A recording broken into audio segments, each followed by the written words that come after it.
Progressive brings you Flowetry with Flow. The better you drive, the more you save. Bears and bats, they live in a cave, but that's irrelevant here.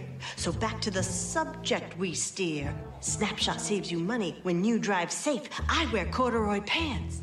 I don't mind that they chafe. The better you drive, the more you can save with Snapshot from Progressive. Visit Progressive.com. Progressive Casualty Insurance Company and affiliates. Snapshot not available in all states or from all agents. Pat, slap my ass! It's time for conversation with the big guy, pal! Wake up!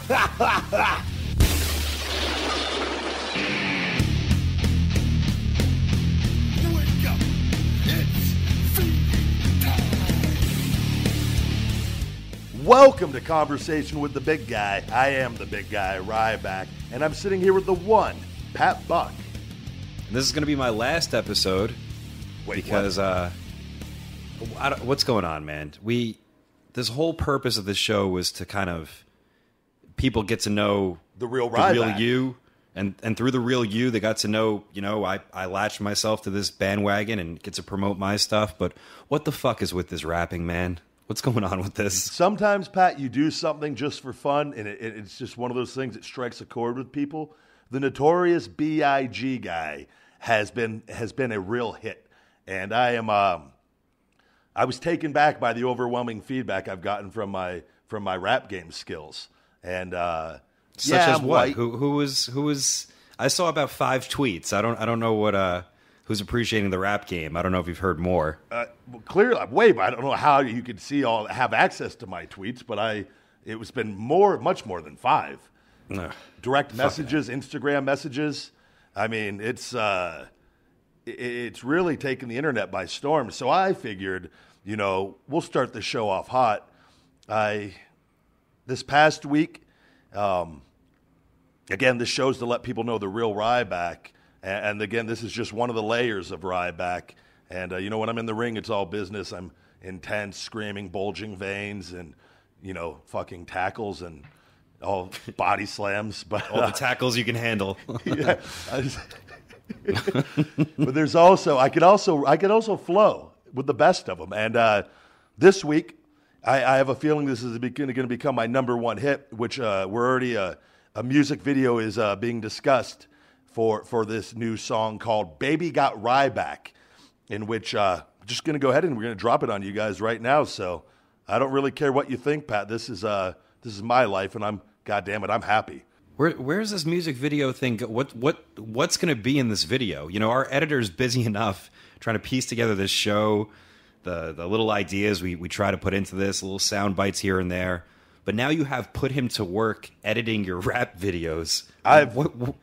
I've maybe yeah. It's one of those things. It's this makes me happy. It's I never realized rapping, sitting down and writing lyrics late at night, how happy it truly makes me. And it's a way for me to express myself and some of my anger with the two sweeter tweeters at times.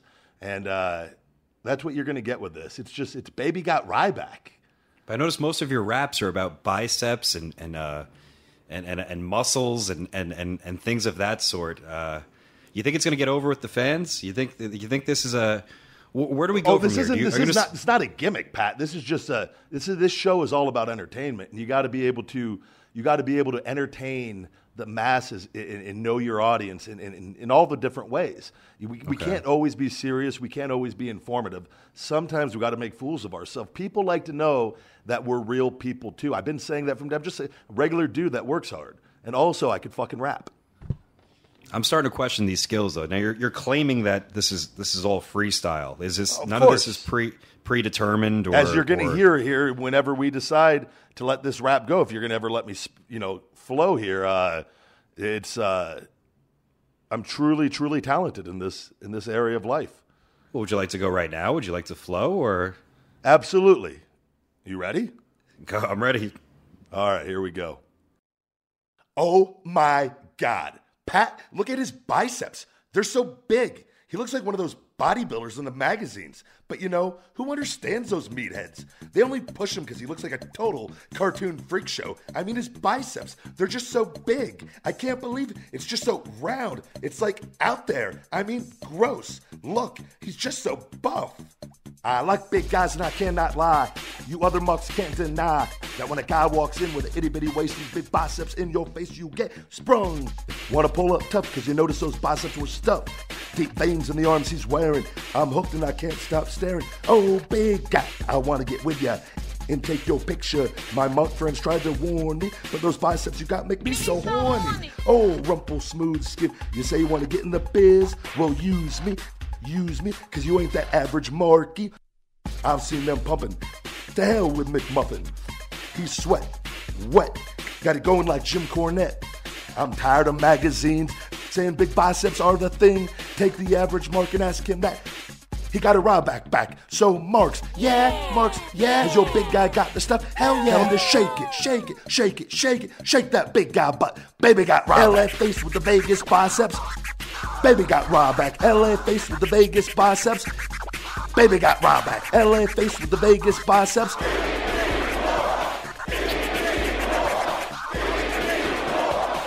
I like them round and big.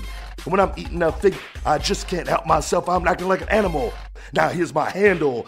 I want to get you home. And super kick, I ain't talking about video games, cause silicone parts are made for toys.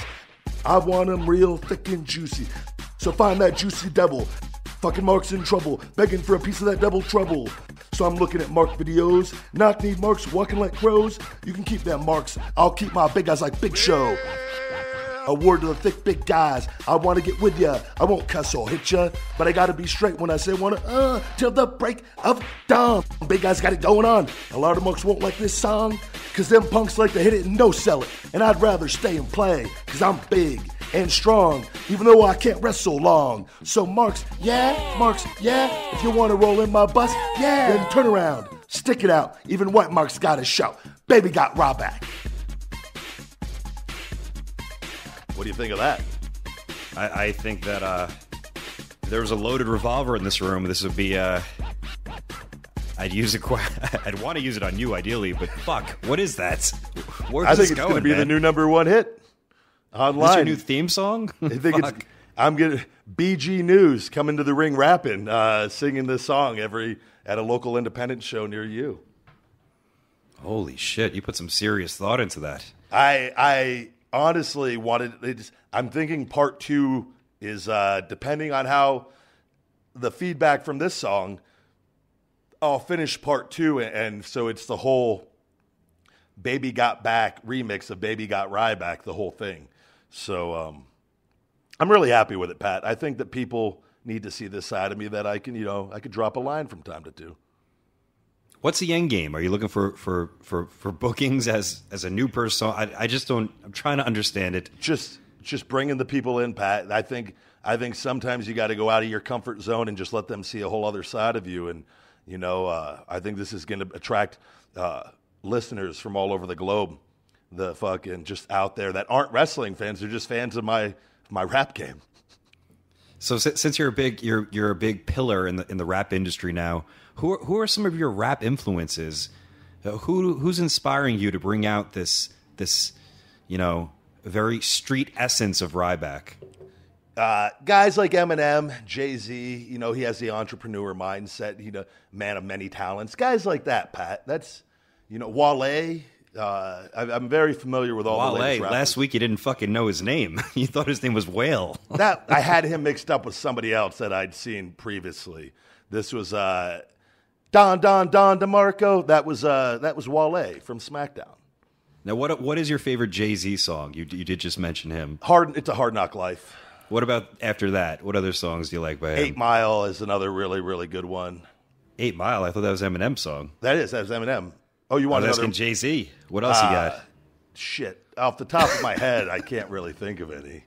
What about today's rappers? Since you're such a presence, you're such an attraction to the rap game. You're an up and coming, rap artist. You haven't really seen a muscular rap artist come up this strong in recent years. So I instantly have distinguished myself as one of a kind.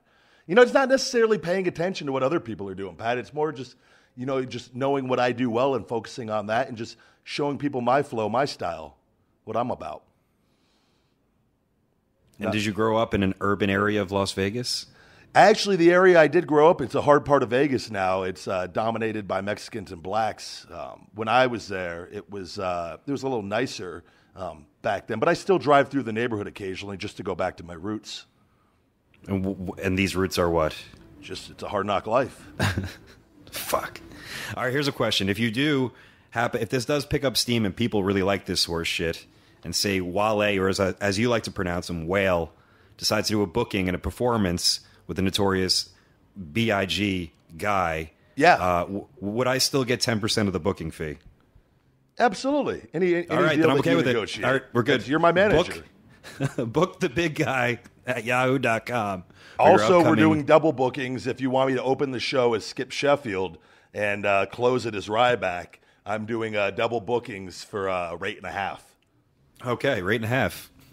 Put every promotion out of business.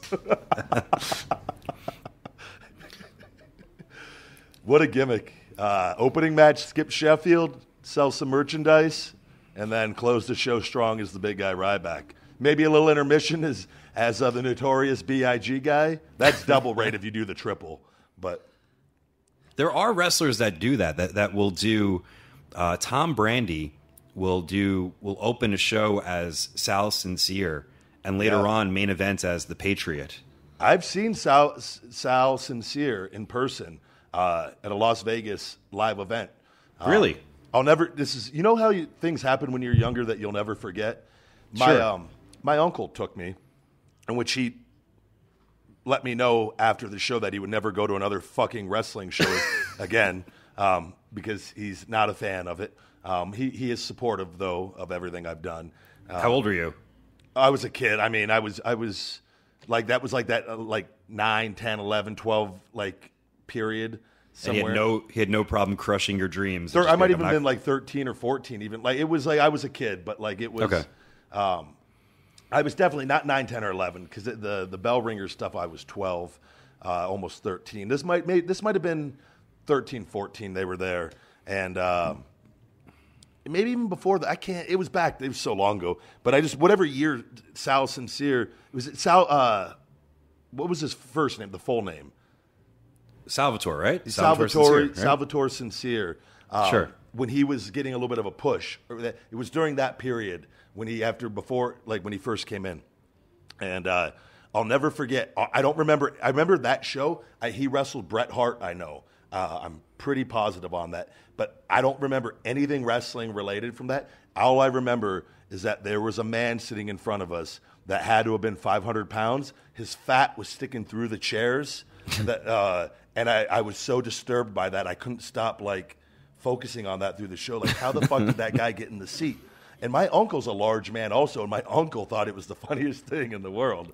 And I was just, and I kept asking, I go, how did he get here? How did he have to pay for 2 seats? It was bad, but that was ingrained in my memory. It's probably why I care about my physique so much. That's where it all started. Yeah. At this point in the show, I'm going to have to pause things right here because you're not wearing your headphones, and I just realized that. Jesus. All right, hold on. Conversation with the Big Guy is experiencing some technical difficulties. Please stand by. All right, we're back. Sorry about that, guys. Little technical difficulty. I forgot my headphones. It seems to be a common theme here sometimes. You actually picked it up this week. Usually, I think I've done it twice now. This is my 3rd time. But we're always able to clean it up and keep it. Yeah, for those listening, it's basically because the way this podcast, we've talked about this before, we're not in the same room. It sounds like we are because Eddie does a fucking terrific job. But basically, we FaceTime with each other, we record a separate track, and then the magic of Shining Eddie puts us all together, and there we have our show, which, thank God, because my liver would have failed 12 episodes in. If you've ever listened to the first, 10 episodes or so, which... I think it's the first 18, right around. Jesus Christ. Yeah, I'm embarrassed. I don't even want to go back and listen now after... I'm embarrassed. whatever episodes were our first like 1 and 2 of the recordings are probably fine. But that's when the episodes were like 45, 50 minutes long because we were doing between 4 to 6 recordings a pop. And it was just an entirely it's always funny when you look back, like this podcast goes on for 20 years and we go back and listen. And at which point the shows will probably be 9 hours long at that point. Just all day marathons.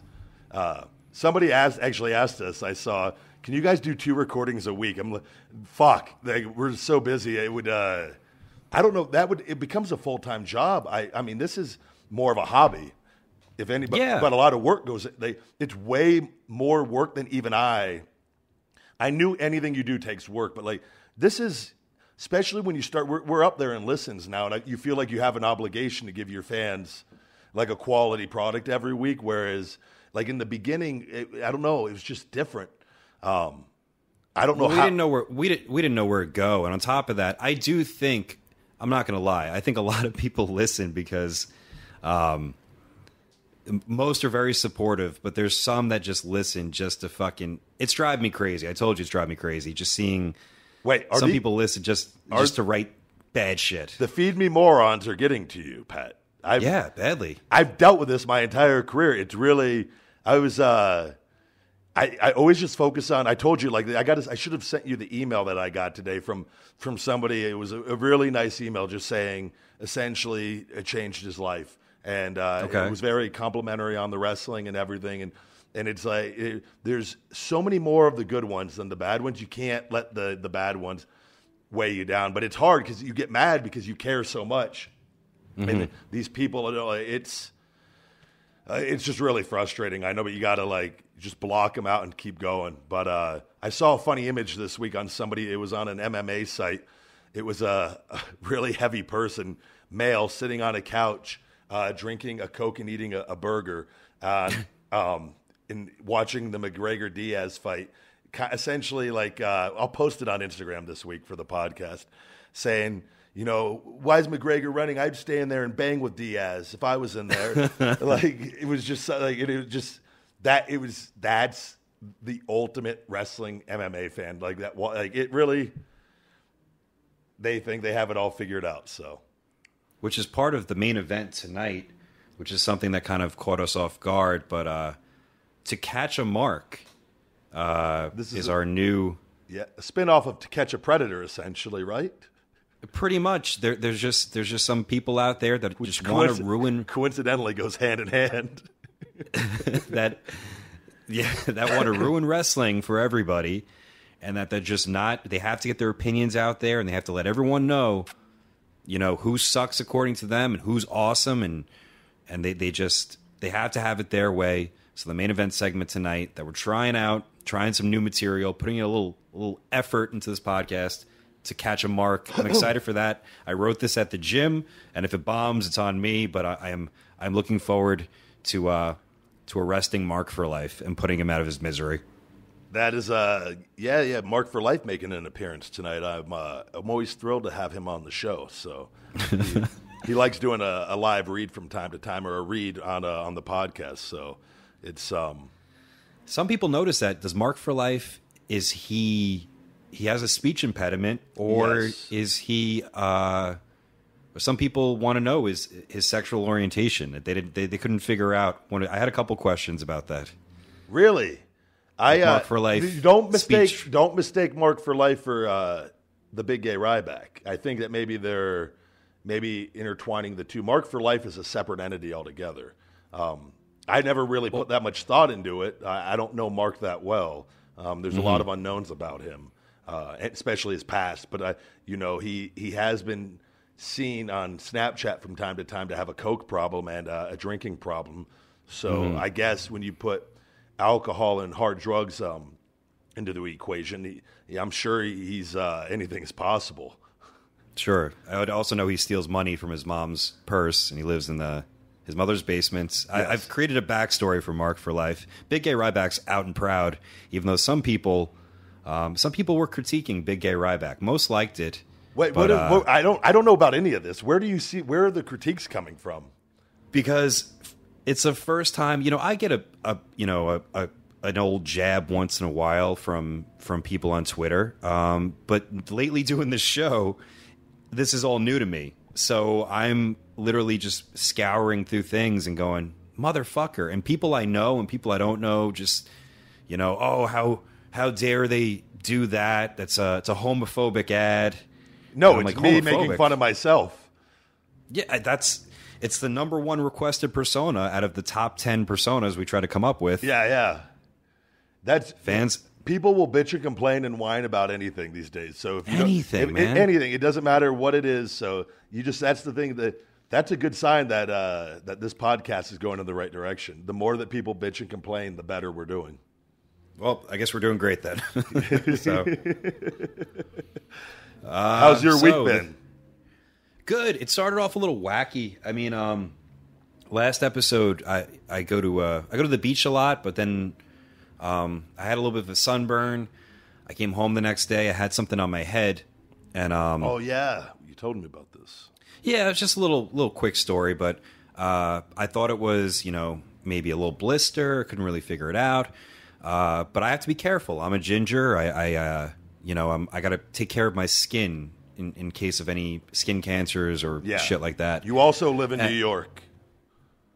Why is that an issue? No, but keep going. We'll get to that. Not gonna put me out on that. All right. So, I had a bump in the back of my head. I'm like, what is this? My wife was like, look, you need to get this checked out. I started Googling it, thinking that I had skin cancer. I go to the doctor. It's a tick bite. Apparently a tick. Surprise. Bit me in the back of the head. I didn't know about this because it fell off. And they had to scrape it out of my head and remove it. But I'm okay. Everything's good. I'm a little stressed out. We got a big show tomorrow that you're going to be on. I do. I fly out early this morning. This is Wednesday night. Fly out Thursday morning at 6 a.m. I got to be up at 3. So yeah, it's going to be 100 degrees tomorrow in not an outdoor show, but it's part of a festival. I got to pick Hornswoggle up at 10 a.m. Fucking drive over, get a workout in beforehand, drive over there, run the whole show, wrestle the last match. And you're the main event of that one. Yeah, me and Cody against the bodies. Okay. So you've switched me out as tag partners. Well, I'm not clearly wrestling right now, so am I doing a promo? Am I doing a promo on the show? I don't think we even. I think you mentioned that. Fala's going to be your replacement, so I figure you can kind of just say hello to the crowd and do your deal. And am I opening the show then? I had you right before intermission. Oh, okay. Am I? So I am. The big guy is introducing another big guy then. Pretty much. Okay. Do your thing. Tell him.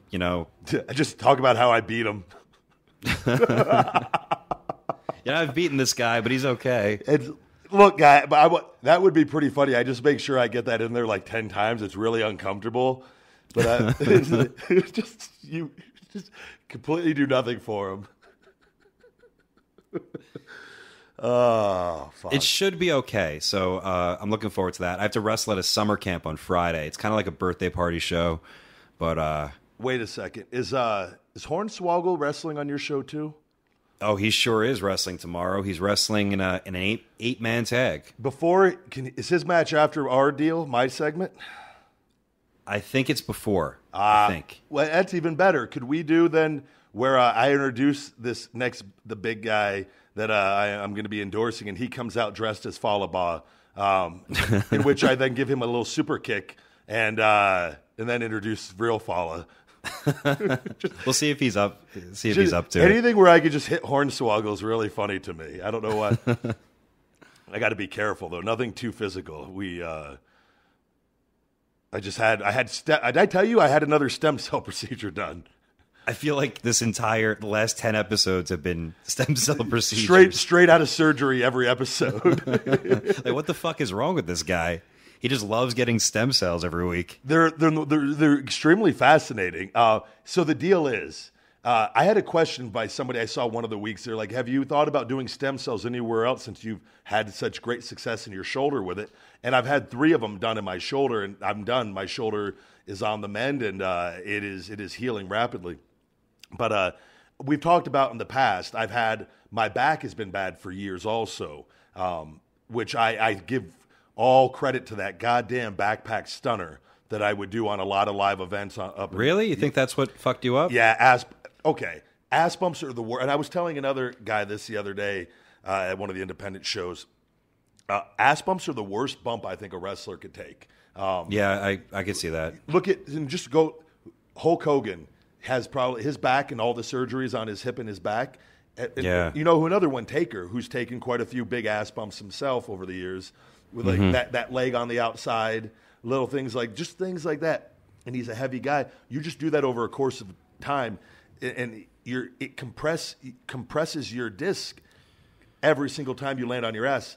And so I remember I told you this before, William Regal, when I was Skip Sheffield doing that backpack stunner as my finisher, he goes, I would come up with another finisher. I wouldn't do that move too often. You're asking for a bad back later in life. And I'm thinking, I'll be fine. I'm 20 whatever years old, and I don't feel a thing when I do that bump. The problem is that backpack stunners, I pick the guy up like that AA and swing him around. I have him on my back. I take that ass bump.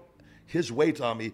I land before the other guy, so I take the entire move with the other guy's weight on my body, and I let him go last second, so he just falls back. But I do that so that they don't feel the impact coming down.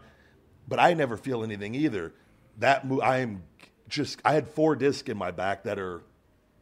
This was more of a precautionary thing, by the way, but I have had muscular pain for the last few years, which all wrestlers get it. But I had 4 discs. My L2, 3, 4, and 5 were all pretty worn out. And my insurance covers the stem cell procedures. Does it really? Yeah. I paid my $5,000 deductible. So essentially they cover pretty much all of it now. In which my doctor, he was the one, telling me about this because he had my MRIs on my back from a year ago. And I started in December. I got with this Australian guy doing this rehab stuff, and it's helped me tremendously. But it doesn't solve the disc issue, in which this doctor was letting me know that he goes, you're fine. He goes, but when you get older in life, this is going to be a problem because once your discs are completely worn out, he goes, maybe at that point we might have a way to resolve that. He goes, but as of right now, we don't. He goes, but right now with bone marrow stem cells and PRP, that if we inject this into your disc, which is it's again, anytime you're getting put under, and they're not cutting you open, it's all injection, and it's all relatively very safe. And this guy is extremely, extremely talented in this field that I'm using. But he goes, it's been shown in nearly every study to regenerate the disc in the back completely. So he goes, your back's already functioning, you're fine. It's not like your shoulder where you need to let this, your shoulder was in a state where you got to take it easy for a while. It's not adding any time to me being out. It's just I'm going to be sore for the next 3, 4, 5 days. But I had that done yesterday because it was essentially free to get it done. Outside, I'm probably going to have to pay a small amount on the copay, but it's an expensive procedure. And I was just looking at it right now while I'm out, and everything I'm doing, like I told you, the Ryback regeneration is a real thing. I'm literally just using this time to just heal my body and to give myself, because this technology, these things exist now that we'd be stupid not to take advantage of. You're doing this because you're planning, once everything's back, to go on a lengthy wrestling run. Right? Yeah. I never want to stop wrestling. I want to be 70 years old wrestling still part-time. No, but that's my thing is people, I think it's guys used to go away all the time and whatnot. I think some guys, and I've stayed busy all year. I literally have been almost every weekend, appearance-wise, or going out there, and I was wrestling until I got this done, 10 weeks ago, whatever it's been, 8 weeks ago. And I'm not on TV right now, though, and I'm in full control. We stay booked every weekend. I was like, why won't I just heal myself up completely so that – because I push myself very hard, as you know. So I just look at it, get healthy, get right, and that way that I'm 35, which is still very young, but in the wrestling world, it could be – being a power guy too, and I said those ass bumps did me no favors. So, which is something that backpack stunner, I love that move more than anything. But I probably will never do it again, just because it's not worth compressing your disc. It's like even dropping a leg, things like that. It's the one bump. It's not like a flat back, which you're literally compressing all your weight down in the ring on your spine. And it's just it's a numbers game. You do that over and over again for years on end. You'll be fucked. It's like it's like when I said those pile drivers, and there's guys that do it safely where you're not actually landing on your head, but all it takes is just that one time of landing too hard on your head. And that compression is a very real thing that can end careers. So it's I'm just taking care of myself, and it's getting right, you know? I understand. So at this point, should we get into some wrestling news? Where do you think we go from here? Oh, I'd like to get some plugs in if that's all right with you. Oh, Jesus. Forgot about that. Where's Conrad? All right. So we got the song of the week here this week. I'm going to go ahead and go with I can't remember the name, but it's "Don't Let Me Down." And do you know who that's by? No, you're music. You're not really much of a music guy. I can Google it for you, but go ahead and Google it for me. It's "Don't Let Me Down." I know the name. It's by a chick. It's a good song. Don't Let Me Down. Lyrics. It's if you say the name, I'll know. Yeah, by the Chainsmokers. Chainsmokers. Yeah. Where do you get these songs? I hear something that I like. It triggers something emotionally in me, and I listen to it fucking over and over and over again until I can't fucking listen to it anymore. And this is one of those songs. All right, start the music. All right, guys, all fan mail for the big guy Ryback. Please send to P.O. Box 752740, Las Vegas, Nevada 89136. I actually got to go swing by the old P.O. Box when I get home after this weekend's events.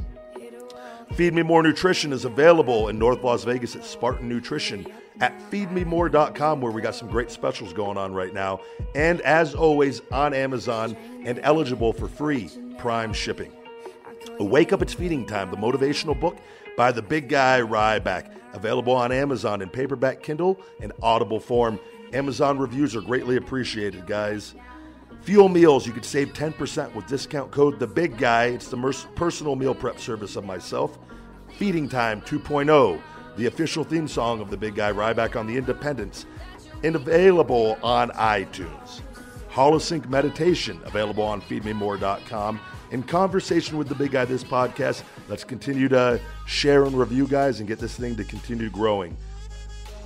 The official Feed Me More Nutrition Facebook is at Feed Me More Nutrition, and the official Twitter of Conversation with the Big Guy at CWTBG. And do I have any appearances this week? Do you know? I believe I'm off this weekend, right? Ah, fuck! Put me on the spot. I was falling asleep there. Let me see where. Don't let me down. No, your next thing, you're doing the Fitness Expo, July 29th and 30th in San Jose, California. That might be on hold, actually, by the way. We're waiting to hear back from them on booth space. So. Oh, okay. Yeah. But we'll see. Shit, is it my turn? That's usually how it goes, isn't it? Fuck. Well, I don't know. Sometimes you got a lot of ads. Sometimes don't let me down. We've been accused by these fucking people that I stalk Twitter and see all the insults that we plug too many things. But anyway. If you listen to any podcast, that's what people do. They plug. Sell or be sold. That's what you do. You sell. We're all selling. Whether you want to believe it or not, you sell for yourself or somebody else your entire life. Goddamn, read Grant Cardone books, guys. Come on. No, but I mean, like, a lot of times when you plug the shows, you go into a lengthy description, and people are knocking it. Meanwhile, you're actually saying who's going to be there, the date, the time, the whatever, and we don't plug really stuff at the end. We just say our social media. So fuck that. CreateAProWrestling.com and WrestleProOnline.com. If you want to train to be a wrestler, we have shows coming up. My next one would be August 10th, a fundraiser for the NYPD, the good old boys in blue, WrestleProOnline.com. Also, a lot of people have been asking, how do we see footage of WrestlePro? What you can do, you can go to TitleMatchWrestling.com, check out all of the WrestlePro archives. You can see footage of Ryback. You can see footage of me. You can see footage of me and Ryback. You can see a lot of shit there. Yeah. TitleMatchWrestling.com. They have a great library of all the WrestlePro footage. And that's all I got. Man, I'm sitting here and I'm just like, I just moved. I was like, oh, I feel like such an old man. My back is pretty stiff today. But I actually went to the gym and did an arm work. They told me not to work out for 2 to 3 days, so I can't work out tomorrow because I'm traveling all day. Which, by the way, I told you, this is a funny story. Anyone who's ever, I guess I kind of understand it, but I don't. So like United Airlines, I knew I had this procedure being done Tuesday, and they told me they gave me a caudal epidural, which is in your tailbone, which is why my discs are all fine. My discs feel great. My tailbone's really sore, and that's where they did the epidural before the procedure. And I figured I was supposed to fly out today at 12:25 in the afternoon. I was like, thank God I didn't have to. This morning I woke up.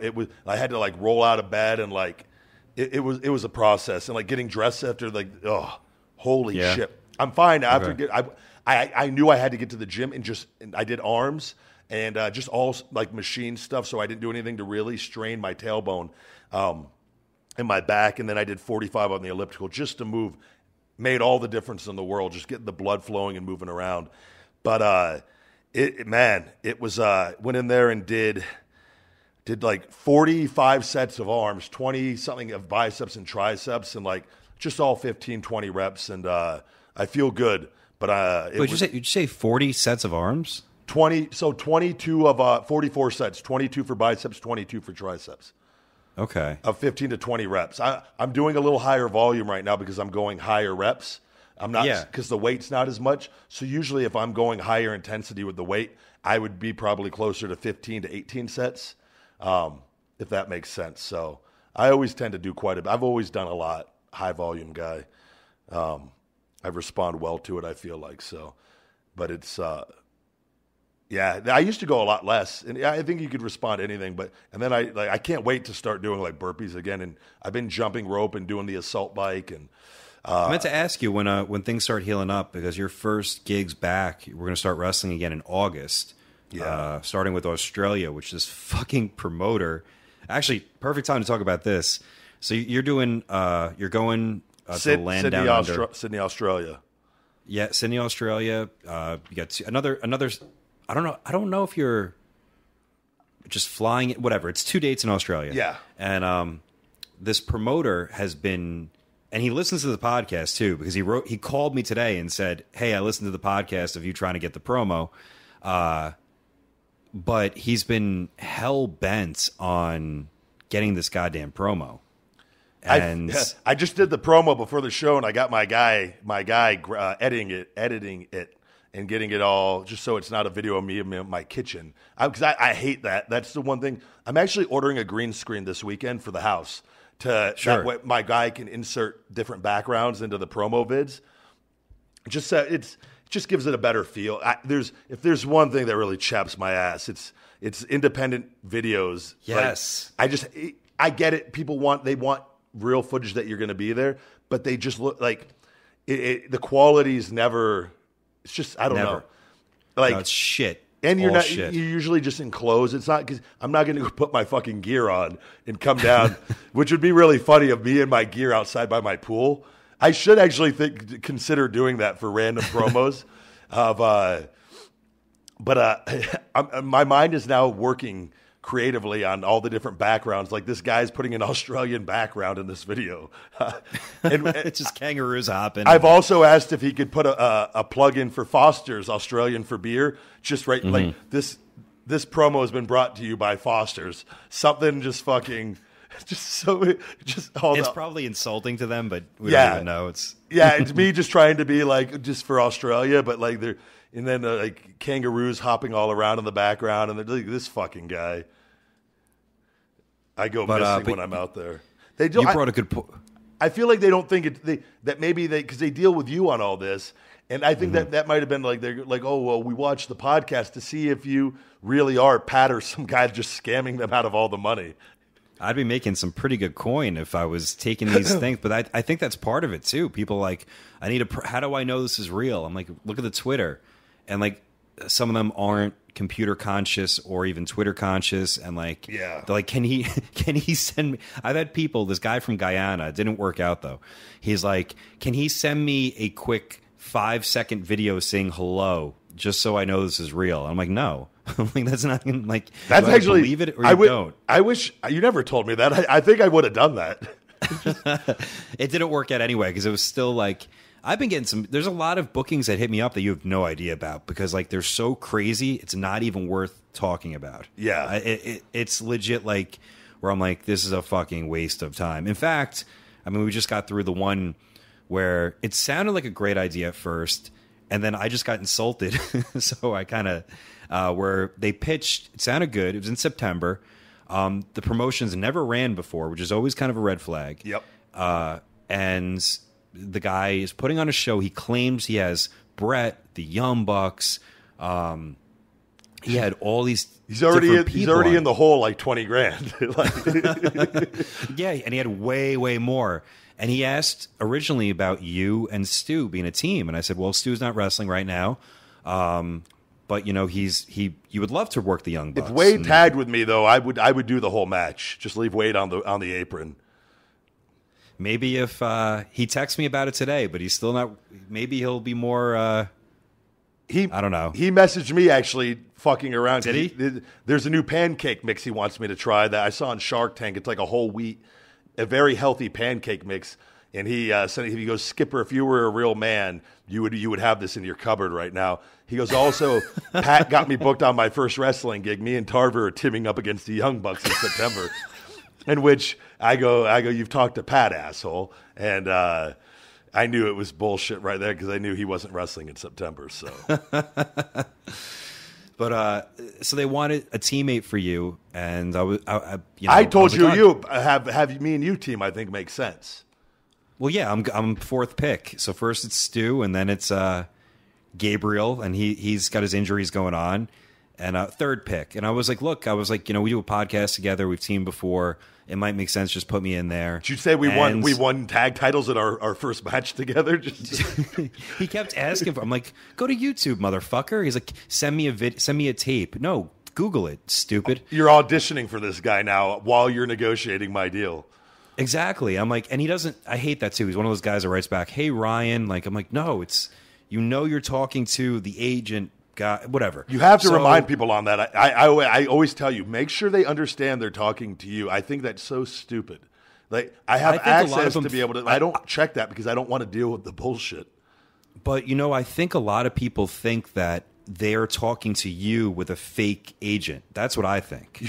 No, it's clearly I don't know how we can't make this any more clear. It's that you need to do a phone call. Opening phone call with these guys, all the serious ones right away, just to put that at ease, so they realize like, oh, this is real. Like you are my fucking manager. I don't want to deal with this bullshit. A lot of people will be like, hey, can I get you on the phone? And I always say no because it's me doing it. No, because this is not Ryback spelled wrong. No, I never get on the phone because I'm like, I want everything in writing. I'm like, put it out there. But some people just aren't, email people. But this promoter, and I'm not trashing him at all. It's just like he had these giddy ideas. I'm like, and I said, look, like this would make sense. He's like, oh, and I could tell he was like butthurt that it wasn't. He doesn't know who I am, which is fine. I get that. And he's like, well, what about Tarver? Can they team? Blah blah blah. And I'm like, I told you if I did that, I go, if we do this match, I would want you to be my tag partner. I was pretty adamant. Like, we don't get to tag that often, so I figured this would be a cool deal for us to tag together. It would make sense, and I know all the Bucks stuff, and at the end of the day, I think it would be the better fit. And he gave me some spiel like, no, Ring of Honor only approves high-profile matches. So I'm like, all right, this guy's insulting me. Yeah. And but then he kept pitching like different match scenarios. I'm like, this is enough. So every now and then I go, this isn't going to work. And then a new booking pops up, and I explore it, and most of the time it comes through. And most of the promoters have been great to deal with. But every now and then you get one that's a little bit too giddy, and you kind of question their... It doesn't take much to see the red flags and go, nah, this guy's kind of crazy. Yeah. Maybe not worth doing business with. I would have liked to send that 5-second video just saying hello to that guy with me like in the shower in a bottle of Dr. Carver's shea butter in the background and just hey, just a little busy right now. Just wanted to say hello and give him a wink. Pal, wink. Hey, pal, wink. Fucking feed me more. And end video. That guy was a legit promoter from guy. They put on shows. it's interesting because people just don't know this about the rest of the world, and this can go into something we talk about later on in the episode with the article I think we wanted to bring up. After I whore myself out in the States that I could just wrestle international for fucking years on end. But these fans, I don't want to say fans because most of them are great, but even for me, being in wrestling, I'll be in wrestling 16 years next month, and it's crazy. There's just this week I've dealt with bookings with India, Pakistan, Australia, and Guyana. Yeah, and I mean, 2 or 3 of them went. 2 of them didn't go through. 2 of them did go through. But to me, it is kind of, it's very awesome. I'm like, holy shit! There's pro wrestling in this part of the world, and it's just all it is. At the end of the day, is one more date to plug into the schedule. Maybe it's 2 dates. Maybe it's you try to get the Australia is 2 dates. Sometimes it's longer for here, but it's all a big puzzle, and it's way bigger than the I'm not knocking Ring of Honor because I do it myself. No. I maybe run 1 to 2 dates a month. They run 1 to 2 dates a month, maybe 3, 4, whatever. But that's all it comes down to is just wrestling in different parts of the world, maximizing, getting the most, money you can make, entertaining the most amount of people. Yeah. And people have just no idea that there's a bigger world than what they just fucking see online. I don't know. I think it's crazy. The following rant has been approved by Big Papa Pump, Scott Steiner. But then you take my 75% chance of winning. If we used to go one-on-one and then add 66 and 2/3%, I got 141 and 2/3 chance of winning. This past year has been a phenomenal year for me financially. Not only wrestling, but professionally with my business and everything. But these people seem to think that because I've chosen not to go to these other promotions, that I'm failing. And then I'm using this time to put myself back together and take a step back and do these other things. But I'm booked every single weekend, and I'm not. They think that you don't exist anymore and that you're a failure and you're a loser and you're nothing without WWE. And they couldn't be any more wrong. They have no clue. But they're going to flip it on you in terms of they'll say like, well, these promotions didn't choose you, and here's why. We know the reason. They don't know shit. They don't know shit. I could wrestle with fucking anybody in the world. I'm as fucking good as anybody out there. Like why would I go to a promotion to get a little buzz when I can make 3 or 4 times the amount going over to this other place? That's my point, yeah. Yeah, because it's a business at the end of the day, and it's about making money because you never know how long you could do this. And I've experienced that through my ankle injury and some of the injuries I've had where this could be taken away at any minute. And I left WWE to go do my own thing and start from a professional business fucking reason and owning my brand, that I'm not trying to create a buzz so that I can get rehired by them. They can hit my motherfucking music any point with anybody in that ring and I'm going to get a fucking pop and get a reaction because people buy into me and believe in me because I'm fucking real when I'm out there and I believe when I'm out there. And not any fucking guy, you can go out there, there's not a lot of guys that they can say that about, but I'm one of them and they fucking know it and I know it. So I don't need to go wrestle for fucking free somewhere to fucking get a little bit of buzz to try to get them. Oh, well, like, they've already fucking misused me and mishandled me. I don't need to go back into that situation. I'm about creating my own life, my own fucking legacy, my own power, so that I have fucking control of my life and I'm not a slave to the wrestling fucking industry for the rest of my life. And other guys want to put all their eggs into one basket. Fuck that. That's cool if that's what you want to do. I'm well past that now, and I know exactly what I'm doing. And these people that sit there and say that I'm a failure and I'm a loser, they're the fucking losers. They're the failures, and they don't know shit about their own lives. And they don't know what they're doing, and it pisses me off because I fucking care about what I do, and I fucking outwork anyone, and I'm not afraid to fucking say it. Criticize me all goddamn day long, but when you see me and you see me in person, you realize, fuck, that guy's the real fucking deal. That's a motherfucker that puts in the work, that fucking believes in himself, and fucking goes out there and gives them everything he has. So fuck those people. That's what I think about that, Pat. All right, just dropped my microphone. Sorry. What else we got going on this week? I get hot over sometimes. I get hot when I start thinking about these things, and people like, because it really, they truly don't know. I get hot on a different level, not just for you. It's just that there's a weird dynamic in wrestling where, you know, and it's in life, perception's everything. But I think that a lot of promotions that in the people that are negative detractors of this show or of that read Sportster and write for Sportster. If they only knew that these perceptions, I feel like, are I don't know how to put it, that a lot of the guys that are fighting and clawing for an opportunity and doing everything they can to try to just get a little buzz for themselves in hopes, because that all it comes down to is we've all been there. They want to make money doing this. That's why they want the buzz, because they want to get hired by Global Force or by WWE, because they want to make more money than they're making doing what they're doing. That's everybody. We've all been there from top to bottom in the wrestling game. 100%. I never will knock anybody for that. I get it. I lost track of thought. Let's go ahead. I want to really keep this going a little bit. Let's take our first break, and we're going to come back with this Sportster thing and what's going on with the whole Sportster situation right after these messages. Damn it! I think I broke a nail. Ouch. Hey guys, it's the big gay Ryback, and I'm here to tell you about the Feed Me More merch, available only on Amazon.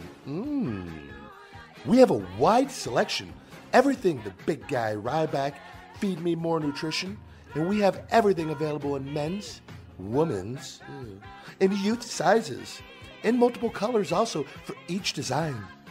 You guys, you have to check out the Feed Me More merch only on Amazon. It is truly one of a kind, like me. So don't be a snore. Go feed yourself more. I know I will. Feed Me More merch, available on Amazon. Hey guys, this is the Big Gay's manager, Tickles. You can find the direct link at the top of feedmemore.com. Ooh, I like it on top. And we're back. We're composed. We've calmed down. And took a time out. I had to go take a little walk, a little breather. I get fired up from time to time. Not often, but enough when somebody just got to let it out. I feel that was therapy for me. You looked at me, you went, was that all right? Like, you were really concerned. I'm going to have to go back and listen to it. I don't know I have no idea what I just said. I literally you just blacked out. I just went into a whole other fucking, I swear to God, I don't recall. Like, that was. Tapped a nerve. Yeah. I'm sorry. I deal with some of this shit on a daily basis with people. Not a lot. There's so much positive, but the negatives really get to because I really care. And in which you just block them. But sometimes you just got to let a motherfucker know. Interesting. So we were talking about that. Thanks, asshole. Sorry. Let's keep the blood pressure up. Let's talk about, but it bothers me too, because it's like we talk about stuff that comes up, it's relevant to our lives, and we've mentioned things before, and what I see people do is just go, oh, they're complaining again. And I'm like, we're talking about the stuff. Like, yeah, we probably are complaining, but we're also like, that's kind of, I don't know, if you had a fucking article that came out this week saying that you're a big train wreck, you would talk about it too on your podcast. Yeah, it's, so by the way, this is one of the things that really makes me laugh. From when I left WWE, I've spoken very highly of WWE and different things and things that they have done, but I've also spoken very honestly about things that have happened there with me and explained my story and things that in different circumstances that not only myself but pretty much every wrestler there I know believes in, but they can't say anything because they're pigeonholed in that that position there. Where if you speak up, it will affect you. I'm not living in fear, and I talk about these things because I have other shit going on, and I don't care anymore. But I also speak highly of them in different things. But people are like, oh, he's so bitter towards WWE. You couldn't be further from the truth.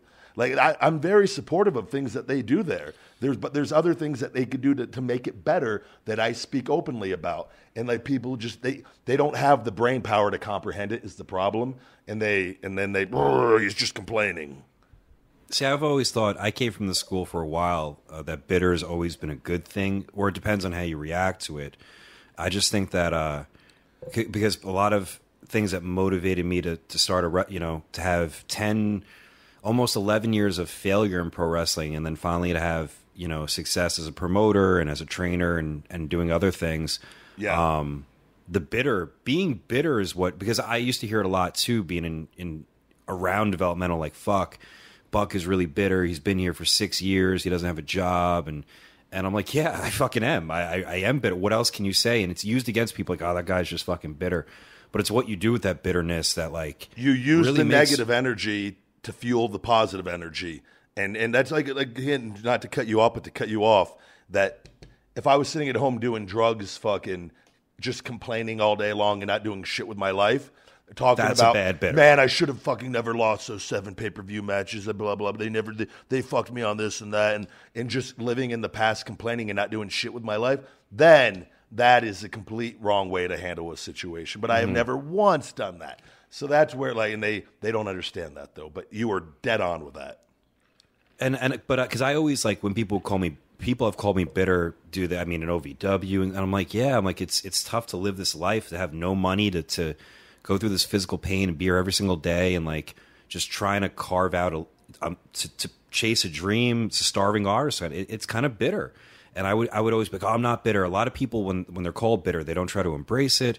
And then after a while, I'm like, yeah, I am. Fuck. I remember that, yeah.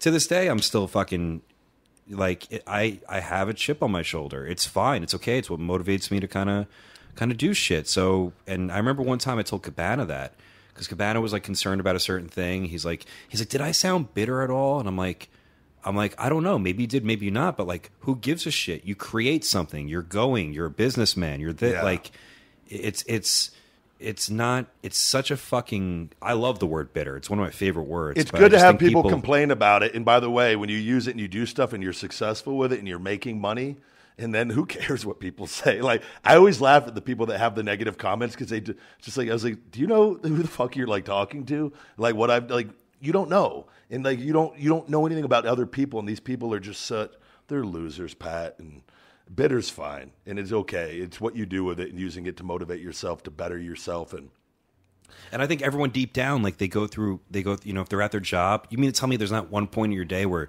you may hate your boss or have an issue with your family and you're bitter about it, but, like, you can do something about it, you can speak up about it, or you can fucking just resent everything and not do anything. It's up to you, but good things can come from being bitter, and I fully embrace the fact that I am a bitter motherfucker, and I really don't care. It's okay, though, too, to be bitter about, like, job situations, but when the majority of the online people are bitter about their entire existence, it's they're bitter about you being bitter. Yeah. There's the fucking problem. Like, it's like, come on, guys. Like, if you're taking the time to go on social media to go and write to other people negative things, and to, like, Jesus Christ, look in the mirror.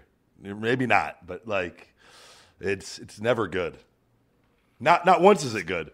I just picked, like, how many successful people have you seen go online and do that? Do you see Shaquille O'Neal just going on Twitter, going and just fucking just tweeting shit to Conor McGregor, how Floyd's going to knock his ass out? Like, it would just, like, you don't ever see anything like that. I love how Shaquille O'Neal is your pillar of success. Yeah, that's the first thing. I feel like he's done very well for himself after basketball. He's on the fucking Icy Hot commercials and the general fucking insurance commercials. So he's doing well. I was a big Shaq fan growing up. I'm not gonna lie. I got to meet him at my last WrestleMania in Dallas. Well, Shaq's not on this list, but you certainly are. The 15 former WWE wrestlers who are slowly becoming train wrecks. Really? This is so... and I say that like I don't know, but I do know because somebody tweeted me this week. And I've just so everybody is caught up on this, the Sportster, I've reached out to them several times now. Via email, Facebook, and one phone call. Not one reply back. I've handled this very professionally. Just they are presenting things. I don't know who these writers are or what their agenda is. Specifically, since I've left WWE, they have gone on an all-out mission of essentially trying to bury me, it feels like. So I've had to... I think Trent put, sorry to cut you off. Yeah. Trent's put in a search and he was like, oh my God. Like it just comes up article after article. They do hurt a lot of wrestlers, a lot. They talk bad about a lot of people, not just me, but it is specific. Yeah. I'm making number one on a lot of these lists recently. And it's even, and I have contacted them. I was like, guys, you're presenting zero facts in these articles. And you're using images you shouldn't be using. And there's multiple things that are wrong with what they are doing. It's fine to talk. You can talk about people, but it's defamation of character at some point. And there's different points in there where there's no facts presented. And so I've had to contact my attorney now, in which we are taking care of this legally, since they are just being unprofessional. But they refuse to reach out. And it's like, I'm just looking for answers. Like, what is the motivation behind putting me at number one of all these negative articles that these guys have never, there's not one fact presented anywhere in these articles and whatnot. So. And before you continue on, but, before the Mark for Lives go, oh, he's so selfish about himself. Look, man, this is bad for wrestling, because here's the thing. Yeah. As a promoter running independent wrestling shows, I've used a lot of these guys on multiple lists, yourself included. Yep. And what happens is, if you're a wrestling, you log onto Facebook, and Facebook needs to take accountability. And I'm hoping 100% Facebook needs to. They should not be allowed to run ads for this bullshit at all, because they're taking money for something that it's amazing to me. Like, because right now I'm looking at a thing. I'm looking at you. There's things about I see a thing with Rome, like it's hurting wrestling. Rome, it's all the dirt. Of they the go dirt for go for clicks. It's all negative clicks to get they essentially they're lying to create clicks. And it's just how it's not I get freedom of press, but this is just like tabloid garbage. And like you put it out, like you're hurting people. You're legit hurting people. Oh yeah. This isn't just about me. This is about everyone essentially. But like for me, you have to take care of your own brand, and they are doing nothing but putting negative article after negative article out, trying to hurt not only me but multiple people, and all for clicks, and because they're making money through this somehow. And people need to stand up to this bullshit. Not just me, everybody. That should not be allowed. It's blatant lies. And my whole issue with it is there are zero facts presented in any of these articles. So with that, I mean, and this I'm clicking on this guy's. Let's go through this list, and I'll go ahead and maybe I'll do a little commentary as you go through this list. Yeah, sure. Let's just breathe through it. But number 15 is our buddy Hornswoggle. And this is hold on. This is 15 people who are slowly becoming train wrecks. Slowly becoming train wrecks. They've lost instant credibility with me on this, because Hornswoggle's been a train wreck his whole life. That's awesome. In addition to that, I'm kidding. I love Hornswoggle. That's bullshit. He shouldn't be on it. I have to wake up early to go pick this motherfucker up. He's a little person who's had great success in his life, much more than many, many regular-sized people. So fuck you, Sportster. And from an independent wrestling perspective, as a promoter, Swoggle is good on every show. Yeah, like there's always a place for him. Yep, and especially kids love him. Kids love him. I'm trying not to insult him. I was just going to go, I don't know why. But he's great on even smarky shows. Like he's really good at, man. Like he's worth booking. On top of this too, there's facts in there. It says he was signed to Impact. He was never signed to Impact. So right away, these fucking reporters. They're not reporters. These are kids living at home in their mom's basement. Most of these people won't put their picture on their articles. Or you can't. They don't have their contact information. It's like you're like, where do these people? Where do they find these people? But the fact that this company can't even respond to multiple requests, just looking for information, it says a lot about them. This article was released on July 5th, mind you. On it also says Swoggle hasn't been seen in TNA, which really is Impact Wrestling, by the way, in quite some time now. He was on last week. You can't even see him. So fucking small. You really try to get that insult in there. Sorry. No, but yeah, the credibility is gone instantly with this. He's okay. Next one was Adam Rose. And again, they don't know. I guarantee you, they don't know anything. They don't know what he's doing. How do you know Adam Rose isn't making $20,000 a week on side projects, doing like with investing, or you don't know like how's he a train wreck? Like you can't. There's no. Yeah, that's the thing. How are people? I mean, Rose. I think not for nothing. I can kind of see he may have his issues, but you know. But I mean, who knows? But how do you know that though? I'm saying nobody knows. You can't judge. Like they posted a photo. I saw the photo of him. He looks fucking great in the photo. Looks like he's in great shape. Does look shredded. Yeah, but like I just don't. And so they're writing this article because you're not in WWE. You're a train wreck, and that couldn't be any further from the truth.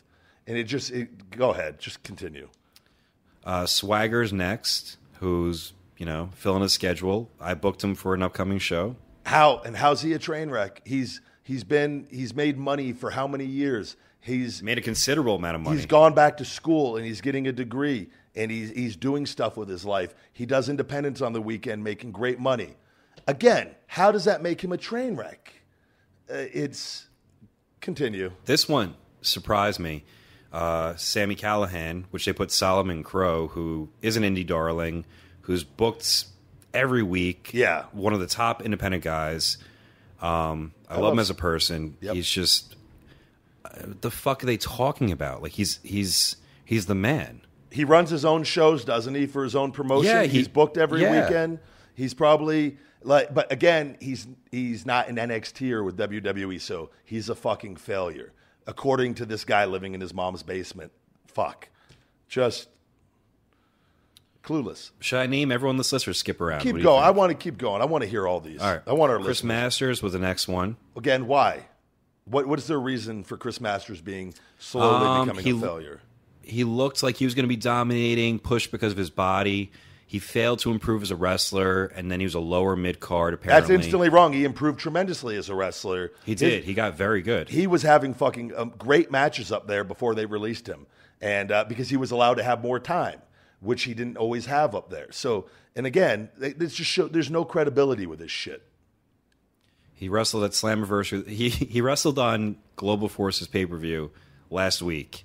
They're like, he's really not going anywhere in the company. Like, man, fuck. The fact that Facebook gets advertisement money from this place to put out their articles, so if you like wrestling, like this is just fundamentally like wrong. It really is. Absolutely. Yoshitatsu is next, which I guess I don't know anything going on with Yoshitatsu, so I don't. He's wrestling still, right? I know he's part of New Japan. I don't think it's caught fire, but I feel like he's the same person. Yeah, but that doesn't mean he's a train wreck. So, like, again, yeah. Alex Riley is next, the old steel horse on Glow. Who, by the way, is doing stuff with his life. He has a nice little role with that Glow on Netflix, and he's been staying very active, being very positive. He's a great human being. How does that make him a train wreck? Because he's not in WWE? Because this guy's such a fucking mark for WWE that he needs to see you on his goddamn TV. Otherwise, you're a train wreck? Keep going. JTG is next. Why is he a train wreck? Let's see. He was pretty entertaining, but he wasn't that. Every single thing on here is he's just not that good of a wrestler. Yeah. Therefore, if you're not that good of a wrestler in this guy's opinion, or you're a train or wreck. If you're not booked to win, that you're a train wreck. Because he's written 2 books. Again, that's more than most fucking people. How many books has this dumb motherfucker written? That's what I want. He doesn't seem to be focused on bringing his wrestling career back, and he's faded away from the fans. Fuck, I used him last year, I believe. He's a great human being. He's liked by many people. This is he's had more success than this guy will ever fucking have. Oksana was next. She's been out of wrestling forever. So what's the deal with her? I believe she was personal training in Tampa. And I saw her at a backstage at a Tampa event. Within the last 2 years, she looked phenomenal. She was happy as ever. She seemed very positive. So what's his reasoning for her being a train wreck? He has none. It basically says they didn't make an Impact Wrestling, and now she's a fitness trainer because her wrestling was a bust. So if your wrestling's not good, you're a train wreck. Okay. That's where we're getting. Literally, that's what it says here. There's nothing here that, no drug allegations. There's no There's no facts being presented once again, right? No. Yeah. Brodus Clay is next, who... Again, wrestling for Global Force. I see him making regular appearances on Fox News. Fox News, and he's very articulate and very... He's much more educated than people probably give him credit for. And so why is he a train wreck? And he's on Glow. Yeah, on Glow. Nice he's- little role on Glow. He was only entertaining for a certain part of time, and then he degraded to be a jobber. And then he jumped ship to TNA, but he was soon degraded in lower mid-card. Like, literally, it's all wrestling. You're a train wreck. He's a train wreck because he does his role exactly as he is told to do. CJ Parker is next, who quit NXT to go to New Japan, join their dojo to try to, basically felt like he wasn't going to go any further in NXT. I respect left on his that, own, left on his own accord, joined the New Japan dojo. And they're like, he's being used as a jobber to the stars. It's like, dude, he signed up to go through the full training, get respect, go over there, do what we wanted to do. And they said he's complete. He's heading towards becoming a complete train wreck as a wrestler. This guy just seems like he has no business being able to write anything. I remember he came up, I believe it was one, I don't know if he did a string of live events and up on the main roster, and we all went out to dinner one night after a show. I think it was the night, there's a picture of me, Ziggler, holding Hornswoggle's hands because he was a complete train wreck that night and drunk. And we had to carry him, walk him hand by hand to the car. But CJ was there that night, and he was a really cool guy. And I really liked him. And it takes a lot of balls to just get up and walk away from something.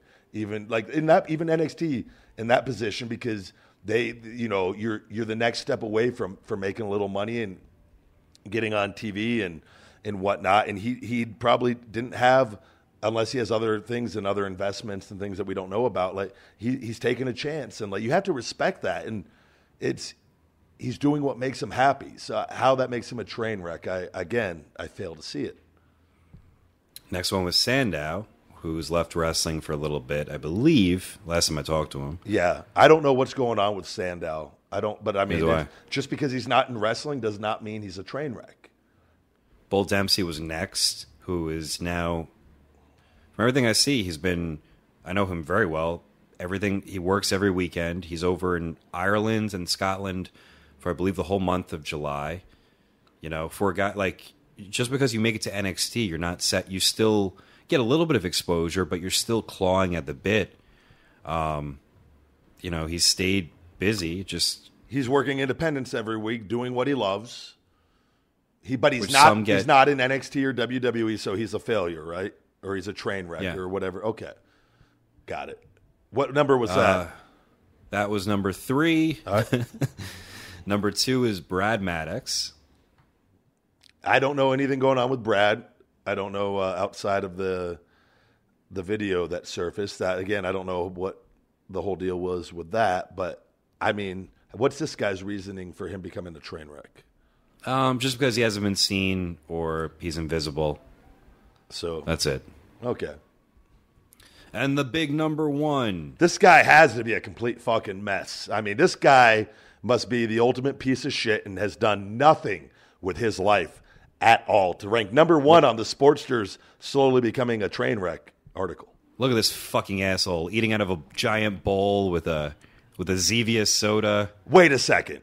You mean to tell me this guy that's slowly becoming a train wreck is having a healthy meal at his girlfriend's house with a dog that he loves more than anything, just happy, after getting off the road of making a lot of money, by the way, after that coming back from the airport. That picture there, that guy's the biggest fucking train wreck? That piece of shit. Number 1. How dare he? Just the big guy Ryback. eating lunch with his family. What a piece of shit. His family, his dog. It's just me and my dog. Sophie was nearby. Sophie was nearby, trust me. I got to feed them every meal that I have. I got to give them a little piece of everything. What did it say about me? Jesus. Well, it said that it did compliment you. You looked like a future main event star.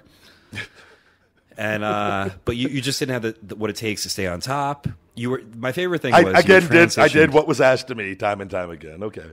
You only just won the IC title. That's all you did. That's all. Okay. What a piece of shit. The Intercontinental Championship, not that big of a deal. Which is, it's fake. It's all made up shit. But I mean, I get it. But still, the IC title to a lot of people, like that's still something. Extremely bitter towards WWE for releasing him. Wait, has for releasing me in there? Yeah, it says Ryback has wrestled some matches in the independent circuit, but has been extremely bitter towards WWE for releasing him. And your days of dominating. Does he not realize I walked away? I said thank you, I'm leaving, I'm done, and I released them, and I've publicly put out the video releasing them. And your ego and your bitterness are holding you down. Oh, if this guy saw my bank account and what I am doing in life, he would really be unhappy with me. Fuck. Thank you again for number one. That's good to know that there, again, no facts in that. And there's actually straight up lies. That will work very well moving forward with everything going on. So, fuck you, Sportster. You guys are going to fucking find out the hard way, I guess. Well, we've wasted an hour and a half, I think, complaining. So. It's okay. It makes for it'll be our highest rated episode. What else is going on this week? Do you got any other new wrestling news? Yeah, I do. My fucking computer is freezing. Let me pull up my phone real quick. I was gonna say, because I always like being honest with everyone on here, and I actually talked about it in my book on nicotine addiction in Wake Up It's Feeding Time.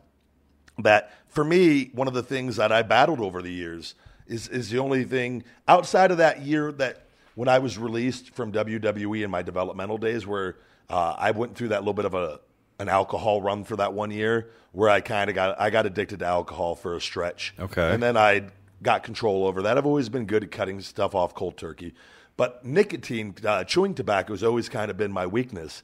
It was very early on, and I talk about it in my book, and how powerful nicotine addiction is, and just addiction in general. So I told you back when all this Amazon stuff was going on, I've quit chewing tobacco. I've been off it now for some time, up until here recently. But I'd gone a year and a half. I'd gone a year. I'd gone a little over a year. And then I'd always go back for 1 or 2 months, and then sometimes a little longer than that. And then I get control again. Okay, I'm done. This shit's bad for me. And I stop it again. And then, so this Amazon thing, I was stressed the fuck out trying to get this Amazon thing. And it's not that that's an excuse, but I was sitting at home and I just sitting around, and I get bored sometimes, even though I'm doing stuff. And I decided, I was like, I need to do chewing tobacco for a little bit again. Really? Yeah, I did it for 5 weeks. And oh my God. Yeah, I made it my longest stretch of since I've stopped. I was 2 years in, and I went back for 5 weeks, but I stopped. I've been off it now for 9 days. And but you fell off the wagon a little bit. I fell off the wagon. Human. You're not I'm human. Yeah. I am, and I talk about that in my book, and I think it's important to talk about that with people, that it's like, it's okay to fall off the wagon. You get back on track, and I'm more active again, and it was, because the one thing with chewing tobacco with me is I actually really fucking enjoy it. Like it's I don't know what it is. What is it? What does it give you a buzz? I've never done that. I've done a lot of crazy shit before, but I've never done chewing tobacco. So Kurt Angle said it best, that the ultimate feeling is 4 beers and a dip. And really? Darren Young used to always joke about that with me when I'd have a dip in. Kurt Angle, man, 4 beers and a dip. That guy's a machine. 4 beers and a dip. That should be the name of this episode. Yeah, and I'm not. And Pat, I swear to you, you do 4 beers and a dip, you feel fucking amazing. And it's like, really? You're not fucked up, and like this is, again, people that do chewing tobacco will know exactly what I'm talking about. It just, because in 4 beers is like not enough to fuck up your body physically from a body fat standpoint and stuff. It's relatively a low amount of calories still and carbs. And you put a dip in, and it puts you to that, like, you feel good. And I had a little run. I did 5 weeks with it, and I was going to talk about it last week because I'd been off it for a couple days before the show, and I just was like, all right, I'm done. It served its purpose for me. But a lot of people that there's Ozzy Osbourne has said that he's done all the drugs in the world. The hardest thing for him to quit is nicotine. Really? Yeah. Oh. And it truly is. I've never been like a cigarette guy or anything like that. But chewing tobacco, I talk about it in my book, how I got introduced to it and what I did and how at a very young age in wrestling. But it's essentially you develop habits with it where you, after a hard workout, you get in the habit of putting a dip in after a hard workout. Or is there any like health issues with that? I mean, obviously outside the norm, but I mean calorie wise, nothing like that. No, and it actually helps with as far as like controlling your appetite and whatnot. It actually will like fight off hunger pangs and everything like that. Really? Yeah. So that's another thing. A lot of people like bodybuilders and people dieting will do it because it helps you control your calorie intake a little bit too. But the problem is not so much the nicotine; it's all the other chemicals they put inside the chewing tobacco. And again, you see some people that live for 100 years that do it, and then you see some people that do it for a year and get mouth cancer. Like the thing is like I saw Dr. Death, Steve Williams, and I talk about it. I was just thinking about that. And the mother, he had a fucking hole in his throat, and it was from swallowing chewing tobacco, which I've never done that or anything, and whatnot. But still, is that what he did? He'd swallow it? Yeah, he used to swallow the old Copenhagen. He told me, and really, yeah, and that's how he got throat cancer. And there's just more. I look at it from the standpoint, even though I get a little bit of enjoyment out of it and whatnot, but it's like, essentially at some point odds are like it's going to catch up to you, and when you're 50, 60, you're going to be like, fuck, if it happens, you're going to be like, why the fuck did I do this? And again, you could die from anything. You get a car accident tomorrow. But it makes me a little tired. It mellows me out, which is what I liked it while I was kind of stuck at home here, not able to do my stuff. But now that I'm more active again, moving around again, it's like, I'm over it. But I was just... So when you quit, do you get like the cold sweats or anything, or no? Maybe a little moody. A funny story actually is, Cesaro will appreciate this because we've joked about this many times. I was over on I don't know if we were in Australia. Mm-hmm. And I think it was the one Australia tour that I did before. And I didn't bring any chewing tobacco with me because this was one of the times that I was like, fuck it, I'm quitting. This shit's so bad for me. And I didn't bring any over. And it was like we were on like a 2-week tour essentially between there and China and everywhere else. And so usually the first 3 days are by far the hardest because it's your body tries to trick you that you need to just do one dip. That's all you need. You just do one. I swear to God, and people listening that do it will know exactly what I'm talking about. The nicotine talks to you. I think it takes, like right now I'm totally good. The urge is gone. But I'm on day 9 or 10 now. It took a good week to get that out of me. Some people are much longer. But we're sitting in the locker room, and poor Cesaro, he's such a great human being, a nice guy. And I rode with him briefly, with him and Cody. But I always would get a little frustrated. He asks a lot of questions sometimes. And but again, it's never like in a ill fashion. He's just a nice human being. And sure. I'm sitting in the locker room, and he's sitting there, and he's like, Ryback, how you doing? And just like asked me how my day was. And I just went on. I'm fucking good. How are you? How's your fucking day? It was like day 3 or 4 of no nicotine, of no chewing tobacco. And I was like just fucking so angry I didn't bring any with me because I couldn't have it. I knew I didn't have any. And most of the guys only bring enough for themselves on those trips, and you don't want to borrow any from any other guys. Usually, like Ambrose and Wyatt are the 2 other go-tos on the Grizzly Wintergreen. But me and Cesaro joke about that to this day, how he just asked me how my day was. And you just fucking yelled at him? I yelled at him. And it was so awkward, and I had to go over, I don't know if it was like a week later or and I went and apologized to him. And I'm so sorry, man. I quit chewing tobacco and I was a fucking wreck. There you go. You're a train wreck. Yeah, I'm a train wreck. But I own up to my mistakes when I'm wrong. So, because that's what men do. But and me and Cesaro talk to this day, and he's a great human being. So and we've never had anything ever since. It brought us closer together, if nothing else. All right. We've been rambling about nothing for an hour and 20. We didn't even start talking about any wrestling yet. Wait, Maybe I'll breeze through hold on. this. I feel like that's probably our best content is not talking about wrestling because you can actually help people's lives. That's true. I really don't want to talk about wrestling. Let's talk about the Great Balls of Fire pay-per-view and change lives, Pat. Go ahead. What do you got? What do you got on it?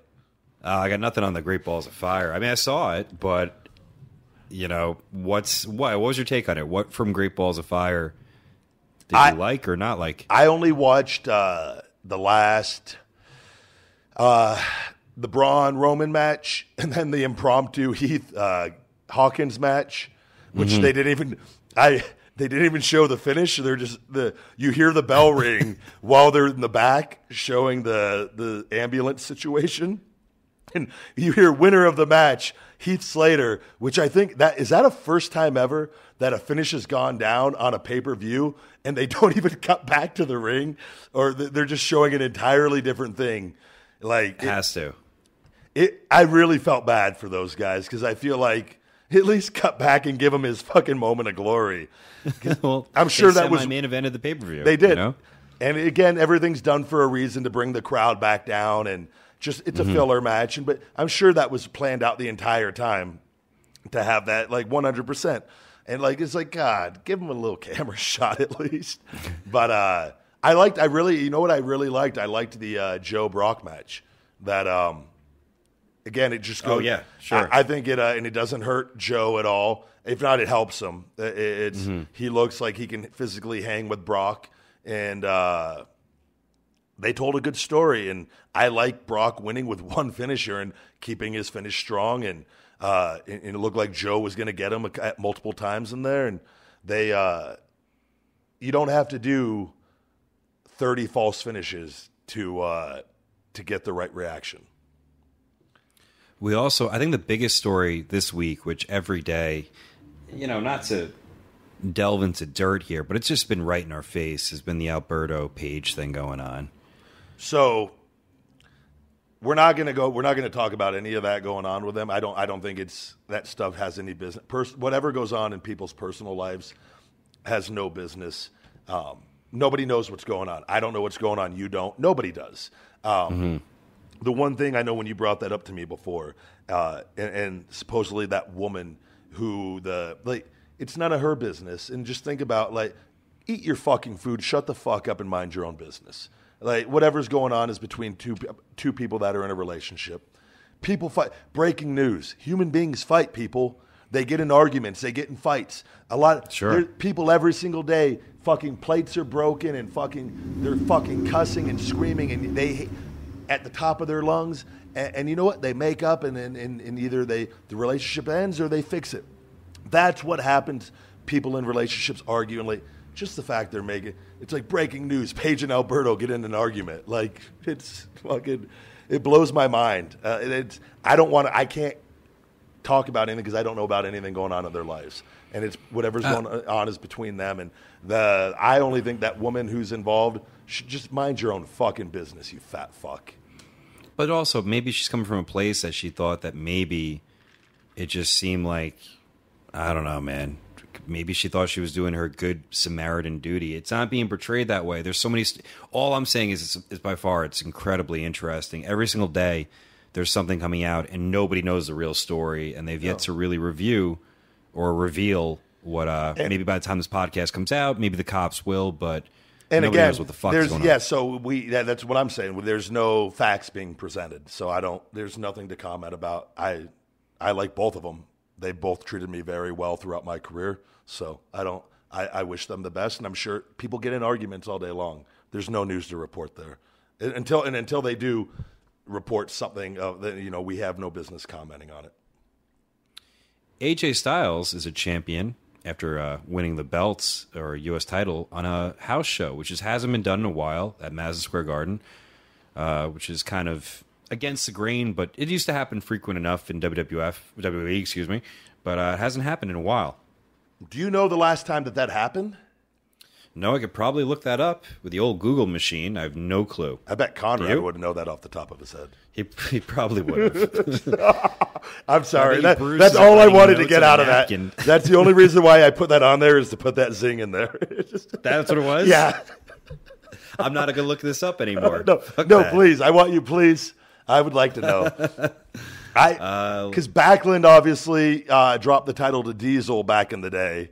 I'm sure there's one that happened in between. It has to be between the 25 years of that. I would like to know. I think that's cool. I like that. I like that a lot, actually. And I think from time to not that it needs to be done all the time, but it's good to fuel it. Arn Anderson used to always say this, Arn is truly a genius when it comes to wrestling, and he's given me nothing but great advice or throughout the years. And he's just a nice guy. That beating a guy with a false finish on TV is great to do from time to time. Like Dolph Ziggler's famous, or I always called it the Showdown. It's just, I believe I called it the Showdown. I had fucking stupid names for all his moves. But the famouser deal, that was Billy Gunn's finisher. Dolph will use that as a near fall from time to time. But like, for instance, Arn would tell Dolph every once in a while, beat the guy with your famouser on TV, because then on live events, they pop when you get a near fall out of it on a live event, because they've seen it beat guys before. Same thing with the meat hook clothesline. It was my secondary. It was my setup move, but every once in a blue moon, we would use that to get a pinfall so that it made sense. Why else are you doing these moves to begin with? On TV, that would happen? Yeah, no? They've done this. They've done this multiple times. They don't do it. I wish guys would do it more. I wish guys would. I do too. Because what it will do is it will get the crowd to bite more. You're essentially getting more mileage out of your near falls. And from a psychology standpoint, that when you beat a person with a move that they kick out of more times than not, but you just let them, every once in a while it beats somebody when put in the right place at the right time in the right sequence of moves, you then give yourself more mileage with your near falls, and you get the crowd to invest in your near falls more. And I'm a big believer in that. And sometimes it's just easy to get in the habit of beating guys with your finish. And if you lose, you want to get beat by the finish. I don't want to get beat by a fucking famouser, by that little ass guy, Dolph Ziggler. But and I say that jokingly, but not jokingly, to set up our big program down the line. But he wants me to adamantly just shit talk him. But it's every week. No, but that's just my take on it. But the same thing with the live events. You put a guy over for the title on a live event, you essentially give people a reason to go to the live events. Absolutely. So I like it. I like it a lot. It would be cool if it happened in like a really like random city in like North Dakota. I get the Madison Square Garden. But I would love it to happen in Montana. Just the one show every 2 years they run in Montana. That just in fuck, what's the town that they run in Montana? I can't even. Is there Butte? Is it Butte, Montana? I don't know.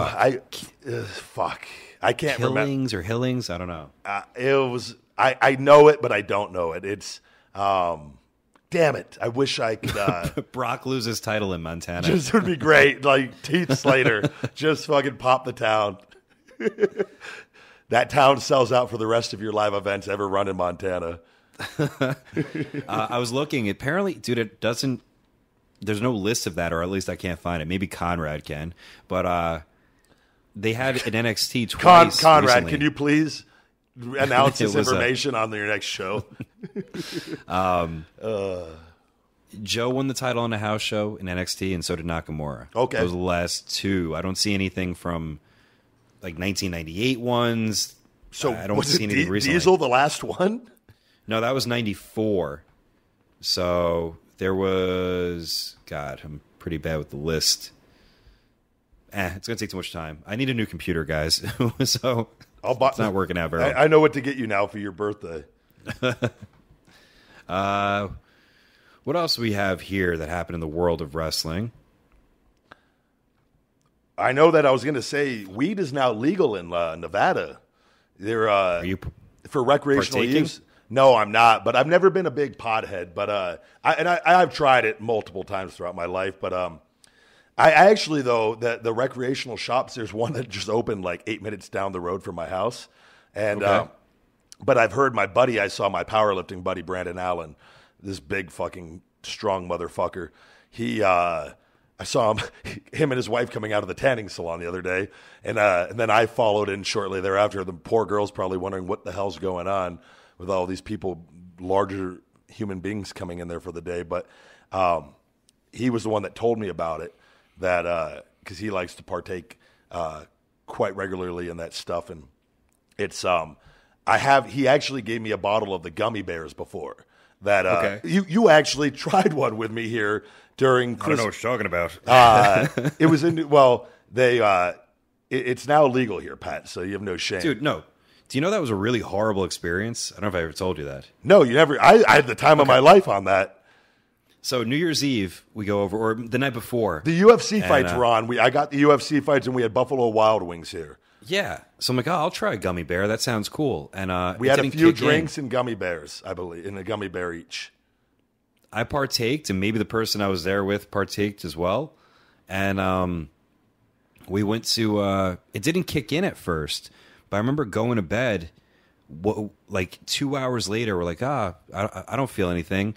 And dude, every memory that I've ever had since like the age of 7 came back into my brain. Yep. And I felt like I was floating above the bed for literally maybe 7 to 8 hours. Oh wow. You did not tell me this, Pat. No, I was gone. I was in another planet. It was a spiritual thing. And then I was sleeping, but I felt like every thought I've ever had was in my brain. I didn't get that experience from that night. The gummies actually are very mellow to me. That when I had them before, and it would be like like once in a blue moon. It was like a real treat to be able to take one, and like that if I ever got it, whenever, like, and there's no shame in it because it's now legal here. But I'm not a big fan of smoking it or anything like that. Just the lungs and but like a little gummy bear, it's just so harmless and inside your own house. To relax here and there, like I'm not, but I haven't gotten any yet. But I'll probably swing by there at some point. The shop, I heard the lines though are just extremely long in town and whatnot. But I don't know how I feel about it because I feel like for people that use it responsibly or have a need for it is one thing, but at the same time for younger people, you never know, like. Because it's now legal, or people that would never do it, are they going to try it? Are they going to do it driving? Or you know what I mean? Like some people are really against edibles. A lot of potheads because they feel like if you smoke, you're actively controlling the amount of THC and things that you're getting into your system. Where an edible, even though it says the amount that you're intaking, it still is a wild card that you really don't know what. I've heard that from really responsible quote potheads where they're like, oh, edibles, you got to be really careful because some could be a lot more than others, and they just don't know, and they're not checking the dosage. Well, but now though, with these shops, everything is, I would imagine, has to be specifically correct on those. They can't because they can't. I would think so, yeah, but maybe I don't know. So an example, this happened to me, a true story. My last year on the road. Somebody in the WWE had brought in a box of brownies into the locker room. Because I think we had a show in Denver the night before, and then something. It was something, or we were nearby somewhere where they were able, or somebody had a hookup for brownies, and they came all bagged up, and they had the information. Like they were. It was from a legit dispensary. Yeah. And the person came. He goes, big guy, take a couple. And I was like, I'm good. And they're like, come on. They gave them to me. And I got back on the way. I can't remember if I got to Houston. We were somewhere in Texas. And I stopped at Whataburger. Whenever I was in Texas, I would get Whataburger. I get 2 doubles with cheese, no bun. And I got to my hotel room, and I ate those doubles. And then I ate the brownies. I ate both of them. In which they probably told me to only have one, but I figured, I ate one. I didn't feel anything for a while, so I ate the other one. And much like you just described, I laid in bed all night. I've never been more paranoid in my life. Every situation in my life that I just thoughts going over in my head, just like, and I was lying there. I didn't sleep all night, but I felt like I was like on the verge of sleeping, but my mind was just racing, and I was like, I can't do this shit. I think the Whataburgers slowed it down, all the oil, and then it just hit me all at once, like maybe like 2 hours later, and I regretted it so bad. I was tired at the gym the next day and all day. There's nothing worse than a bad trip with things like that. Like I remember the old Spice days. Man, those were beef. Yeah, we used to talk about that. Yeah, it was not fun at all. Well, that's enough wrestling talk. The only thing substantial that stands out to me would be that, Austin Aries, this was earlier in the week. This is old news by the time it comes out, that he asked for his release from 205 Live. And, I think it's also... I've said this before on past episodes that it's amazing the control factor that goes on more and more where, like, I don't believe he's allowed to wrestle, or a lot of guys, when they ask for their release, can't wrestle for 90 days. It used to be you can't do TV. Now it's like you can't take a booking. I think that's a thing. I'm pretty sure that's a thing. I know it's a thing. What am I saying? But it's just pretty crazy to me. I understand his reasons for... I agree with his reasons for leaving. I think it's admirable and I don't care if he was liked or not liked, but... But also, I saw some of that stuff, and you got to understand, they're the ones... The WWE puts out that information to the dirt sheets. Yeah. They 100%, they're the ones... They've realized... Saying that he's not liked backstage. But, yeah, like that. One way or another, so they've realized that people are going to report stuff. So rather than...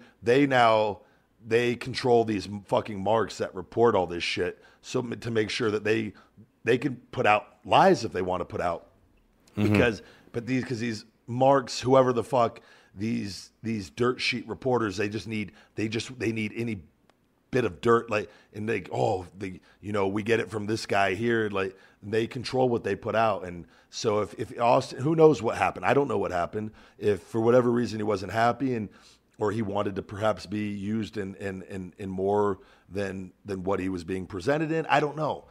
He hasn't been up there long at the same note, but he's been in wrestling for a long time. And he has other things going on. So they could get offended that he speaks his mind and he cares about himself. And we'll try to paint him in a bad light when he leaves. Like that's the first thing that I thought. Like just on all that. So. Who knows? You can't. They are the ones feeding a lot of this shit on things that are going on up there. Like how else they like to we can control what we put out. We'll put out whether it's true or not. We can control it by just having direct access to these people. So, that's all I got as far as wrestling news. So, all right, we'll go ahead. We'll take another break right here, and we'll come back with reviews, questions, and tips of the week. We'll be right back. If you're anything like us, you like to enjoy a nice ice cold soda every now and then, but you hate the empty calories and artificial sweeteners that come with it. With Zevia, you don't have to pick your poison.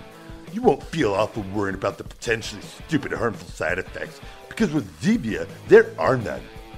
Zevia uses the all-natural sweetener stevia and doesn't have any caramel coloring either. The result is a delicious and safe soda with none of the nasty stuff. Zevia has 14 flavors of soda, 4 flavors of sparkling water, and 4 flavors of awesome energy drinks. This is the naturally sweetened pop you and your family will crave. And Zevia is giving you the opportunity to try their products for yourself for free. That's right, for free. If you live in the U.S. or Canada, just go to Zevia.com/podcast and sign up. And they'll mail you a coupon for a free 6-pack. What are you waiting for? Head to Zevia.com/podcast and get your hands on some ASAP. Don't forget to tell them Mark for Life sent ya. Tips of the week. Yay! All right, guys, we're back. And it's that time. We're going to go ahead and start this off with tips of the week. And in which I've added now my match of the week, Pat. That's so weird. I was going to add my match of the week, so maybe I'll add one too. I swear to God I was going to do that. Fuck. Did we just become best friends again? Let's do karate in the basement. Fuck. Oh, man. It never ceases to amaze me. This stuff, we couldn't plan this stuff out. I mean, we actually really could. It'd be fucking really easy because we talk all the time, but we don't. I'm going to go ahead and start off with my match of the week this week that I actually watched today. I told you I'm a fan of Keith Lee, and sometimes there's things that he's.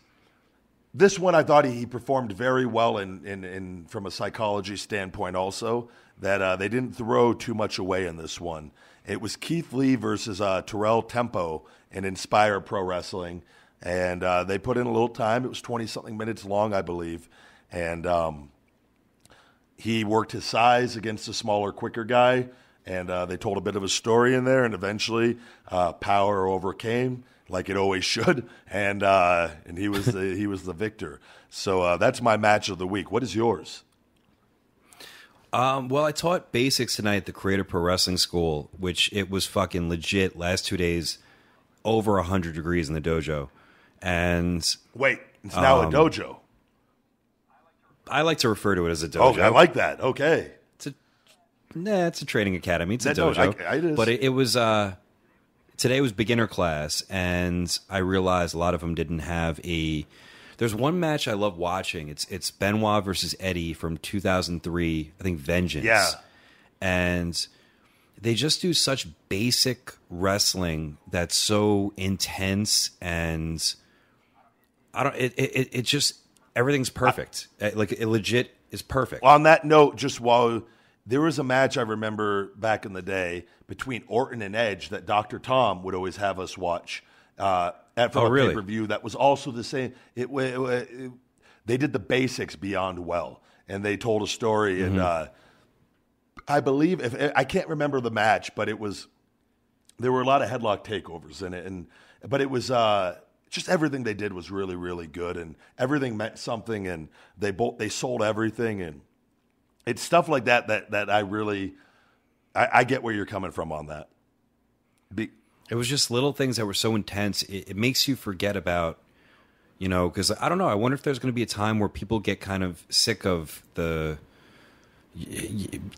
I don't know, a certain thing going on in indie wrestling. A lot of the strikes, a lot of the combinations, and watching that was refreshing because it wasn't there. It was hard hitting.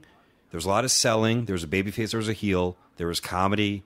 And there was just such intensity. And the fact that both of them looked like, holy shit, these guys, they weren't very tall. I mean, but they look like ass kickers. By the way, newsflash, most of the most successful people in the world are not tall people. A lot of tall people, I feel like, think that because they're tall, that like gives them. I'm not kidding. This is a real thing. No, I think outside so too, of like the small percentage that make it in basketball, I think sometimes tall people, because people stare at them already, they feel a sense of accomplishment and whatnot, and like, oh, I get attention anyway. Like I feel like smaller people have harder work ethics. I really do. Yeah, okay. I don't. It's maybe I don't know what I just. And you look at throughout the history of wrestling, and granted, like it's again controlled by the booking and whatnot, but. A lot of the best workers have been smaller. So, okay. All right. What else you got? Book of the week this week is Stock Market Investing for Beginners, Essentials to Start Investing Successfully by Kevin Pierce. And it's I constantly am learning and reading books about the stock market, and I'm a big advocate of people learning about it and becoming acquainted with it and just getting over the fear of putting your money in something where you watch your money go up and down. I think fear is the biggest issue outside of learning all the things that there are to learn. And I'm constantly learning terms and refreshing my memory on terms and on what I need to look for in different companies and whatnot. But again, I just think you need I'll listen to book after book, and I'll go back and listen to books. And some of it's not the most interesting shit. I'll be the first to admit it. But it really, when you get over your fear of the stock market, and I think it's something everybody should learn about one way or another, because you could truly do some wonderful things in it, and I'm very thankful for it, and it's allowed me to do more things than I would have been able to do. So, yeah, it's a good book for beginners, and just throwing that out there. Quote of the week: "The future depends on what we do in the present," by Mahatma Gandhi. And it's just essentially what we do today influences what we do tomorrow. And I don't believe I've used this quote before. If I have, I apologize. I really like it. And it's work hard in the moment, because what you do today sets up for what you do in the future. Nutrition. This is something new for you, Pat, that I think you're going to actually really, really dig. It's okay. This was actually recommended to me by Kaiback, a loyal follower, who I've actually posted photos of her with me with the Feed Me More tattoo on her neck now. Yeah. And she brought something to my attention a couple of weeks back on looking up black seed oil. And I go, black seed oil? I've never heard of that. And I always love learning about something I've never known about. And I looked up black seed oil, and this stuff is absolutely phenomenal. And it's 1 to 2 tablespoons a day. I have my bottle over there. You can find it on Amazon. There's many different types. But some of the benefits, and I want everybody to go Google black seed oil benefits. And there is real literature on this stuff. I can't believe I've never heard about this. Benefits include weight loss. It's been shown to be one of the most effective natural remedies on the planet for weight loss. It can help restore hair loss by strengthening the hair follicles. So I need that. You and Broski, I instantly thought of for that. Diabetes, it's been shown to improve glucose tolerance. Liver health could greatly speed the healing process. It is, and there's actually been shown to be anti-cancer benefits to it, where it's been shown to fight off cancer. It is, and this is all new, but this is just stuff looking and seeing all the different sources. A lot of the same benefits are being reported over and over again.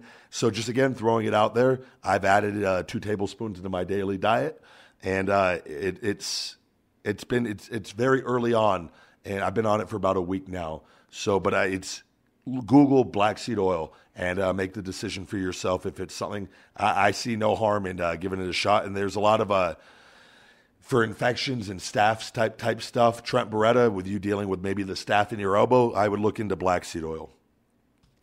Okay. Workout fitness tip: Bosu ball squats. Have you ever seen that workout ball, the little half ball with the flat platform? Of course.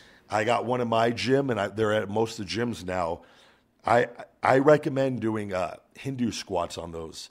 It really, it's a great core exercise also, on top of strengthening your legs. And I like to end, especially when I'm wrestling, I like to do usually 100 a day at the end of my workout. Just bust out 100. And because it's great for your core, because it requires balance. I think starting off with 25 a day, especially if you're a wrestler, it's great. Because no matter how blown up you get, and Bill DeMott used to always say this, and Benoit said it, and it's fucking true, that no matter how blown up you get, as long as you have your legs underneath you can keep on going, unless you're just a little bitch and have no heart. Which, again, a lot of people are like that. But as long as when your legs go is when trouble really starts, when you get those wobbly legs. And that's when and you're just a selfish motherfucker, because then they become a danger to the other guy in the ring. So don't be a little bitch. Do your Bosu ball squats. Okay. About time we do some reviews of the week. Reviews of the week. All right, some great American reviews, buddy. Let's do them. First one, an American review. Feed Me More Zevias by The Best Maine. Thanks to the big guy and Pat Buck, I've changed my diet and have started losing some weight. It's the first time in my life I've taken my health seriously, and I owe it all to the big guy and Buck. Thanks for all the great tips. I look forward to the conversations. I look forward to it every week. Very good. I like that. Nice positive review. Next one's by Thunder6465. This is my #1 podcast. Well, thank you. I don't care what the marks think about the big guy. I like his work ethic, and I can't say that about many in the industry. It goes beyond wrestling, and I love it. Perhaps you can add more fitness and life tips. Keep up the work, my brother. I love it. It's good to see you're at peace, unlike many employees who are salty. Well, like we said, I think it's okay to be salty. It's all how you use it and what you do with it and it's cool. That's a good review. I like that one a lot. Are those the 2 for the week? I got one more from Iraq. Oh, great. I encourage all international reviews. Please, read on. I know. You've had a great history with the foreign reviews. From Iraqi Kurdistan, from Kevin Kurdish. I don't want the big guy to send me anything. because I don't want to make him go poor.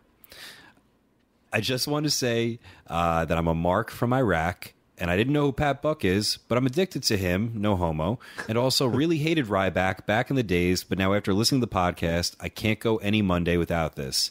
And one quick question, Connor or Floyd? I would like to know why he hated me, and I feel like he's setting me up to pick him To get you? because and then I'm going to get an email because I gotta make the offer regardless. But this may be the one to make the offer, Pat, and just take the chance. Are you going to send something to Iraq? I that's kind of mind blowing that there's someone to me. I don't know that someone in Iraq Hated me, yeah. I think the same thing. Yeah, that's exactly it. I've wrestled there. I wrestled there as a heel, so I wonder if that's why. Me and Sheamus opened the show up in Iraq. I'll never forget. Holy shit. Fuck. That had to have been 3 years ago. I've never been, I'm not going to lie, I didn't leave the hotel. When I saw Cena wasn't leaving the hotel to go to work out, Yeah. because usually we'll go to the gym, whatever gym they have, and they'll transport us. We heard the beheadings were going on down the road. This is all legit. Oh. And the hotel gym actually was sufficient enough. They had free weights, and it wasn't huge, but they had enough to get by when you were over there. And it was beautiful hotel, and everything around that I saw was beautiful. But it was just one of those, in my head, I almost turn into a pessimist a little bit over there. Like, well, what's the worst that could happen? Oh, I can get my head cut off. Like it's Well, it's not that bad. Yeah. I mean, it's You get a quick. good pump. It's quick. It's better than being in a plane crash where you crash into the ocean and survive and then get eaten by a shark. Jesus. My number one way of going that I don't want to happen.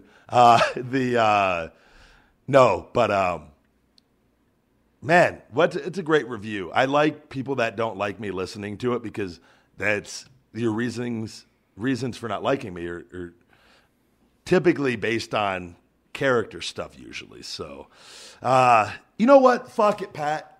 And it's not because he said he doesn't want anything, but I'm going to hold him against to his word. I'm sure he's a man of his word, no matter what I say moving forward here. Iraq is the winner this week, Pat. And go ahead. If you want to go ahead and communicate with me, you could send me an email at thebigguy@feedmemore.com with a screenshot of your review. But again, we're men of our words, you know. That's just I'd like us to honor that. And so you picked this. You didn't pick this review because no. I thought I like converting people. I've talked about that openly before. It's not because he said he doesn't want anything. No, I mean that's cool that he said that. It's very nice. It's a nice gesture on his part. God damn it. Nice part. But I think that I like converting people into Rybackers when it's my thing, and it's one at a time, Pat. That's what I say. You're no longer. How much would the shipping be? You're no longer a Mark buddy. You've now converted to a great fan. How much would shipping be to Iraq? I mean, I bet you that's 100, 75 to 100, plus the cost of the supplements and everything. So I pay for everything, no matter. If I told you. So people I got buddies like ODB messaged me. I'm sending her some stuff. Like I pay for that stuff out of pocket. Anything I send, I just pay. I pay because it's coming out of the business. So rather than, because what happens is a lot of people get in the habit, it creates bad habits. You have all this inventory and you think, oh, you don't see the money, but every bottle of protein that you give out, you're giving out cash. And every test booster, every pre-workout or every fat burner. So it's just, I pay my cost plus $10 every time so that I make money on it no matter what. Even though I'm giving it away to the person, so even all these winners, I pay for it out of my bank account.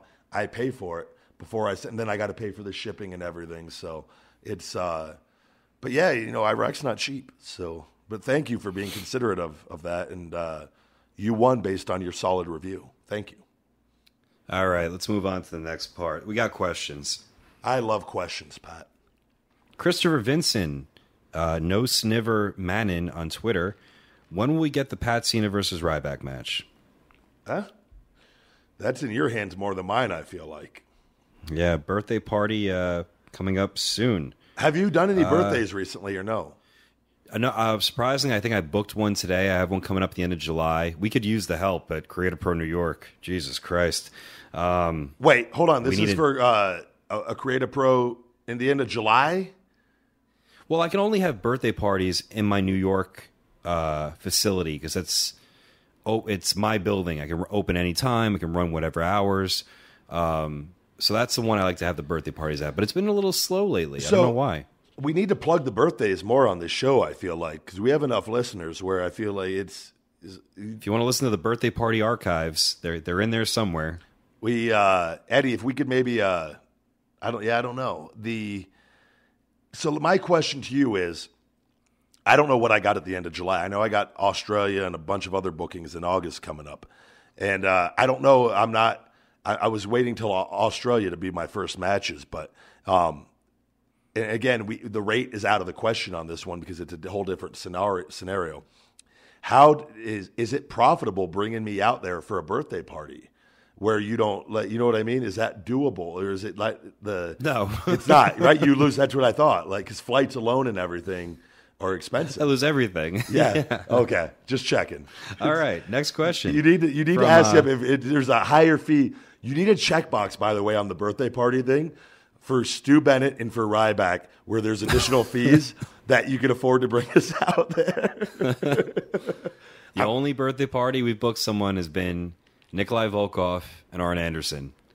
But if you want your birthday party, CreativeProWrestling.com. All ages welcome. Please leave if you want Ryback or Stu Bennett in the notes section for appearances. From Meta Hot Dog on Twitter, I want to see Ryback in a hot dog eating contest. Would he even chew? Was that the big gay Ryback? Was that the one or no? It was. Yeah, it was towards the big gay Ryback. I thought I saw that earlier. That's why I asked. That when I checked the Twitter feed before we got on the show. I would. Who knows? I believe chewing is a requirement, though, on the contest. Next one, Adams for England's. How do you guys stay motivated in the gym? Don't you wake up some days and think, fuck it, I want to eat cake? I love the podcast. From Adams for England. No. And I don't ever wake up. Like, even if I woke up and wanted to eat cake, I wouldn't just not do anything with that. I don't know. I think it's here's my thing for this with people like that lack motivation. You need to see what you're doing. Are you a nicotine consumer? Because nicotine can make you very depressed and down. Aspartame and sucralose can make you wake up feeling like a zombie. You need to look at things, your habits, things that you are doing that could possibly be causing you to lack motivation. You need to set goals. I talk about this in Wake Up It's Feeding Time. You need to wake up with a purpose. You have to have a reason why you're getting up every morning. And if you don't have a reason, you need to fucking figure one out. Because if you don't, life controls you. And we're all the same. Every single one of us are the same. It's just some people set goals and some don't. So set goals. That's my best piece of advice. And honestly, if you wake up, and this is no joke, I tell people this that are extremely tough, like they just can't get up in the morning. Set your alarm for 6 in the morning and every day, and have a glass of Wake Up Unlimited Energy waiting for you by your bedside. Make it the night before and set it there. And fucking wake up, chug the Wake Up Unlimited Energy, and then try to go back to bed. And fucking you won't. And you'll have to figure out what the fuck you need to do. And that's where it starts. You just figure it out. So yeah, I mean, for me, I realize over the years what works for me and what doesn't. I think that I need to work out somewhere between morning and afternoon. I realize I don't mind working out at night, but like that's my routine. That's like I realize like I do my best early on in the day. Yeah. I'm a big, because someone pulled me aside recently and was like, "Hey, I have no motivation to go to the gym." I'm like, look, I take a lot of caffeine. Whether it be the pre-workout, sometimes I take a little bit of green tea pills or I have different things. Wake Up Unlimited Energy. Okay, I only take Wake Up Unlimited Energy, but like, thank you. I can't work out without some sort of additional motivation. Also, a big thing for me is boredom. Like, people go to the gym. I never leave my house with my headphones on, my wireless headphones, because I'm a diva. I can't have wires in my headphones. And you know, whether it be music or whether it be I subscribe to YouTube Red and just have something in my ears, the Sirius radio the entire time, podcasts while I work out, because I need that. When I lift, I listen to music. When I do cardio, I listen to podcasts, or just whatever I can find on YouTube. And it could be stupid shit some days. It could be like top 50 WCW themes, I swear to God. Or it'll be a book. What a or it'll fucking be mark. Oh, dude, totally. Or it'll be like best of Motown and I'm doing cardio. But like if I don't have that, I'm like, how do people work out without headphones? I just don't understand. But like finding these things to trick you into like, oh, this isn't so bad. So that's my trick. And I will add to this that Arnold Schwarzenegger was very big on waking up early and going to the gym and knocking it out because, too, that's very, again, people that work out at night, they might have jobs where they have to be up very early and work all day, where that is, so again, that's a different thing, where if that's where you have to put it into your day, that's fine because that works for you and that's what you have to do. If you lack motivation and when you wake up and you don't know what to do and waking up and getting ready and going and working out first thing in the morning will give you such a sense of accomplishment that it will have a positive effect on other things in your life moving forward, on your day moving forward.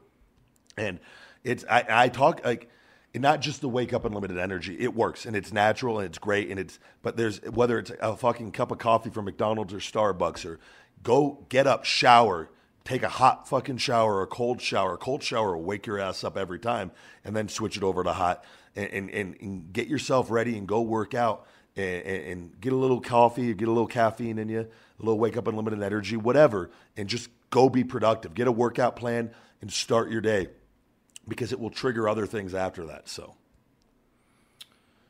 hey, Ryback, I'm a 17-year-old overweight piece of shit trying to lose weight. Should I take a fat burner? From Doggo, IckyVicky17 on Twitter. Well, rather than just going straight to the fat burner, I think you need to, if you're 17 and maybe you've developed some bad habits, some bad eating habits, bad activity habits, that you need to start changing your habits first and leading a more active lifestyle and doing things, learning about nutrition and fitness and different things. And then when the point comes, adding in a fat burner, such as Shell Shock Extreme Fat Burner, could be very beneficial to you, rather than keeping your bad habits and just, do I just take a fat burner and it's going to fix everything? No, because you have bad habits. You need to fix your habits first, and then maybe add the fat burner in. As I sip my red wine, that is all the questions I have for this evening. All right. With that, we'll go ahead. We'll take our final break of the evening and come back with our main event, which is To Catch a Mark. Right, Pat? To Catch a Mark. All right. We'll be right back, guys. Hey, everyone. In addition to being the co-host of this podcast, I'm the founder and promoter of WrestlePro. Dare I say, WrestlePro puts on the best professional wrestling live events in the country. We're also fully insured and licensed. Now, if you're listening to the show, then you clearly love professional wrestling, and I appreciate that. But I also have a question for you.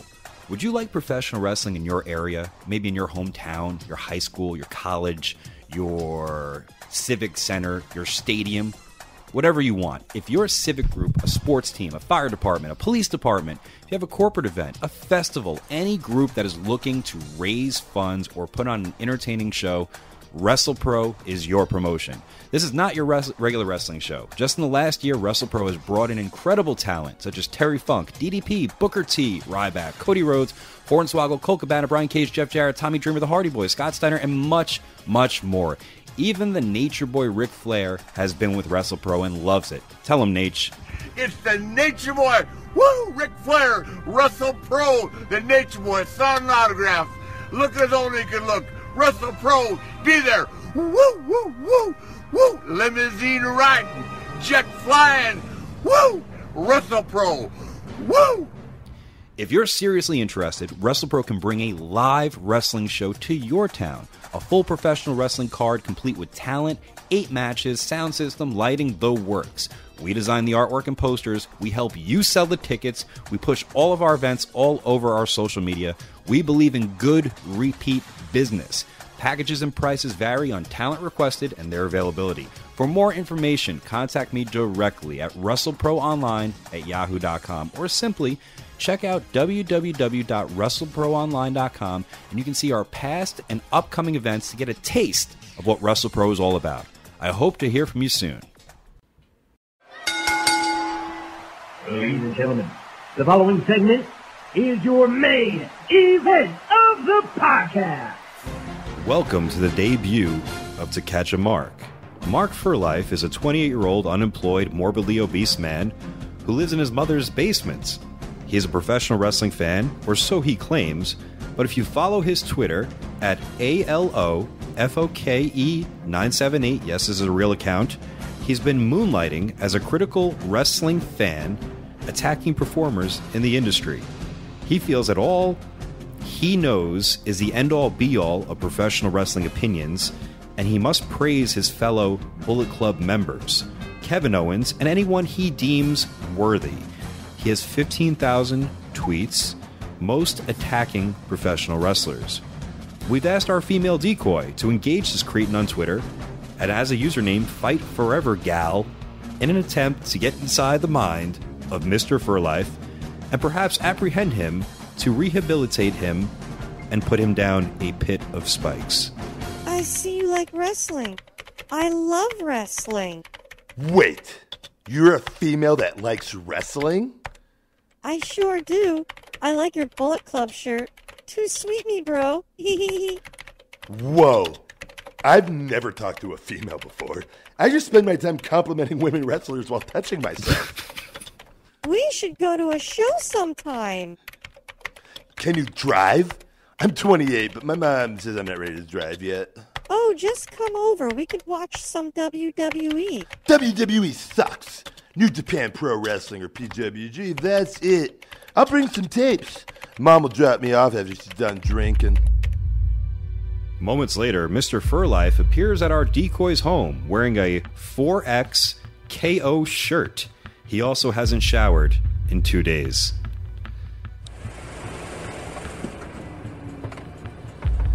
Thanks, Mommy.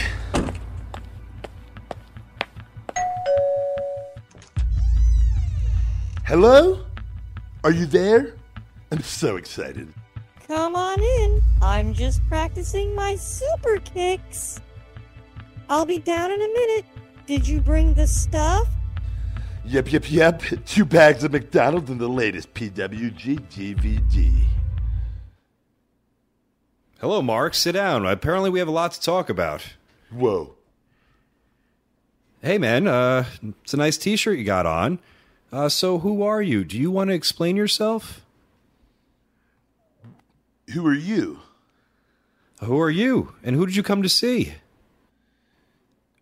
Fight Forever Gal? She's a big hardcore fan just like myself, sir. Can I ask you again who you are? I see you have McDonald's there. I'm wondering, is that a salad? And is that a Zevia or is that a regular Coke? What's a Zevia? It sounds stupid. It's 2 double cheeseburgers, extra ketchup and mayo, and an extra super large fry with a Coke. Look, Mark, I do happen to know your name, and here's the thing. We've noticed that you've been dedicating your life to messaging wrestlers on Twitter, on social media, and other fans as well, just bombarding them with your insults and your negative opinions.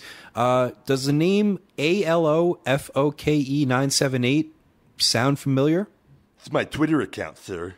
Oh, okay. And I believe your caption says, "It's still real to me, damn it." Does that ring a bell? Wrestling is real.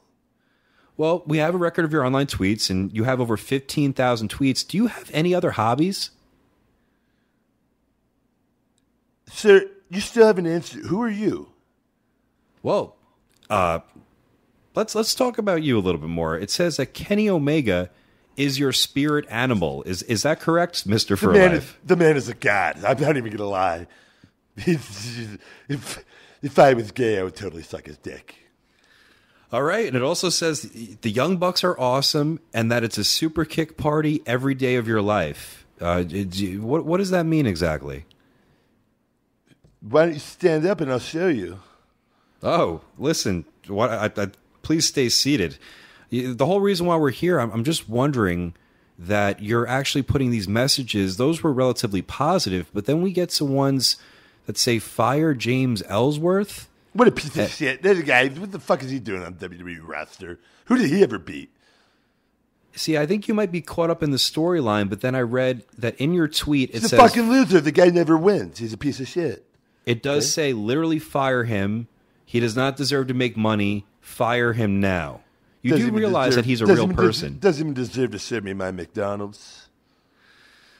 Jesus Christ. A few weeks ago, I noticed, Mr. Furlife, that you were on Twitter and you were a fan of Enzo and Cass, where you're not. That's one of the greatest tag teams of all time, right behind Harlem Heat. But I noticed a week later, it said Enzo is a jobber and Cass is wrestling, is elevator music. Do you care? You're being a little bit hypocritical, don't you think? They just go in the moment what I'm feeling. I don't understand why you're looking at my Twitter timeline. Well, it also says on your Twitter account, Ryback gay, and then a picture of an overweight man with hot dogs on his face. Die, Ryback, die. How do you explain yourself on that one? The guy's a fucking big guy should die. He's a piece of shit. He's a train wreck. Haven't you read The Sportster? Clearly not. If he's such a train wreck, I happen to see here, are you a fan of wrestling podcasts? Absolutely. I listen to Jericho, Stone Cold, Tony Schiavone, Bruce Prichard's show. I love Conrad. He's way better than that Pat Buck guy. And just so many of them out there. Vince Russo, Eric Bischoff. I like Raven. He's so okay, but do you listen to, you ever hear of Conversation with the Big Guy? What the fuck is this? Sounds like a stupid fucking show. So you've never listened to Conversation with the Big Guy? Was that a conversation with God? God. Well, according to the records here... A.K.A. Finn Balor. According to the records here, Mr. Furlife, you left a review on iTunes under the same Twitter name saying, wake up, it's listening time, but not really. And you left a 1-star review because you're a complete piece of shit. This is literally the equivalent of listening to a homeless man talking to himself inside a McDonald's. I guess I should have expected this from a man that talks about pooping himself on a weekly basis. Do you remember reading this review? If anybody knows about a homeless man talking about himself at McDonald's, it's me, because I've spent more than enough time there, sir. I also noticed that you love divas, or dare I say women's wrestlers. Is that true? So beautiful. They're just God's gift to man. Now, do you think that what you're doing on Twitter is healthy for a man that's 28 years old? I'm happy.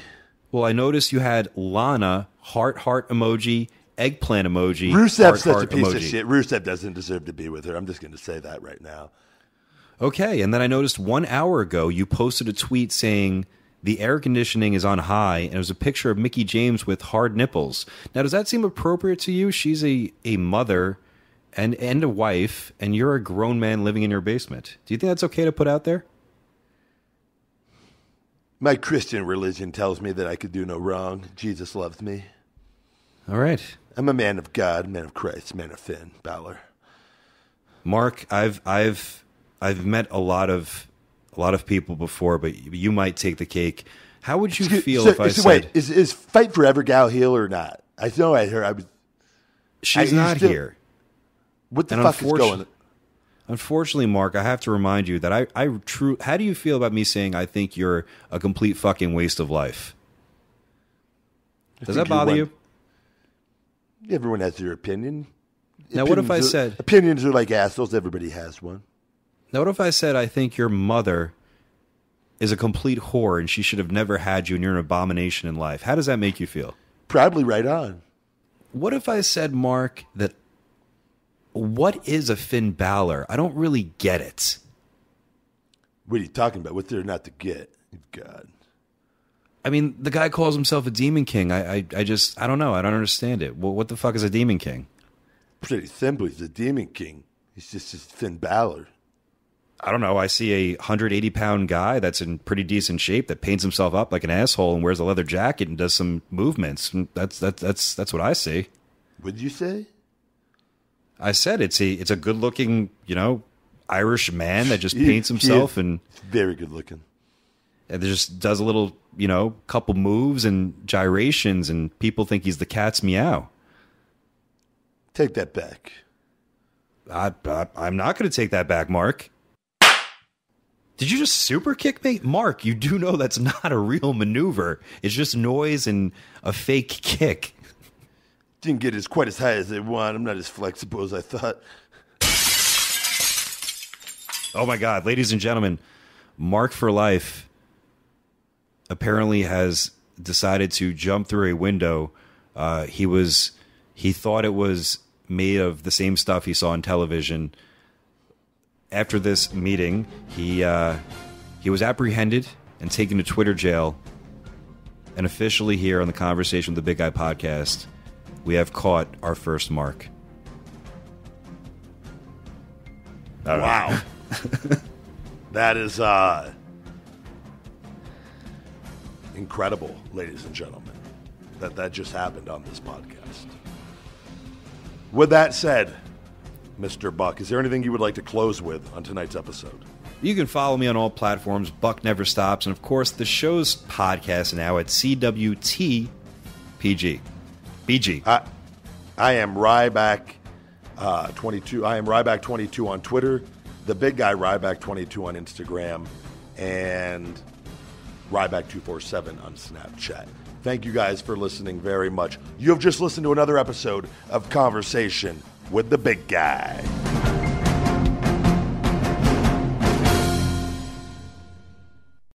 We, the entertainment-loving people, demand the best unlimited wireless plan ever from AT&T. I thought I raised you better than to make demands like that. You know what? We want even more than that. We want AT&T to give us unlimited entertainment. What else do you want, a flying car? Well, maybe HBO included in our plan. How about a unicorn? And we want to watch all our favorite shows without paying overages. Good luck with that. And we want all of this, plus we want to save $25 on our monthly DirecTV bill. But you can save me $25? Well, yeah. I'm proud of you, son. Only AT&T offers you unlimited data with HBO included and never pay overages. Visit your local AT&T store and get AT&T Unlimited Plus, our best wireless deal on unlimited data. Plus, save $25 per month on DirecTV. It's entertainment your way.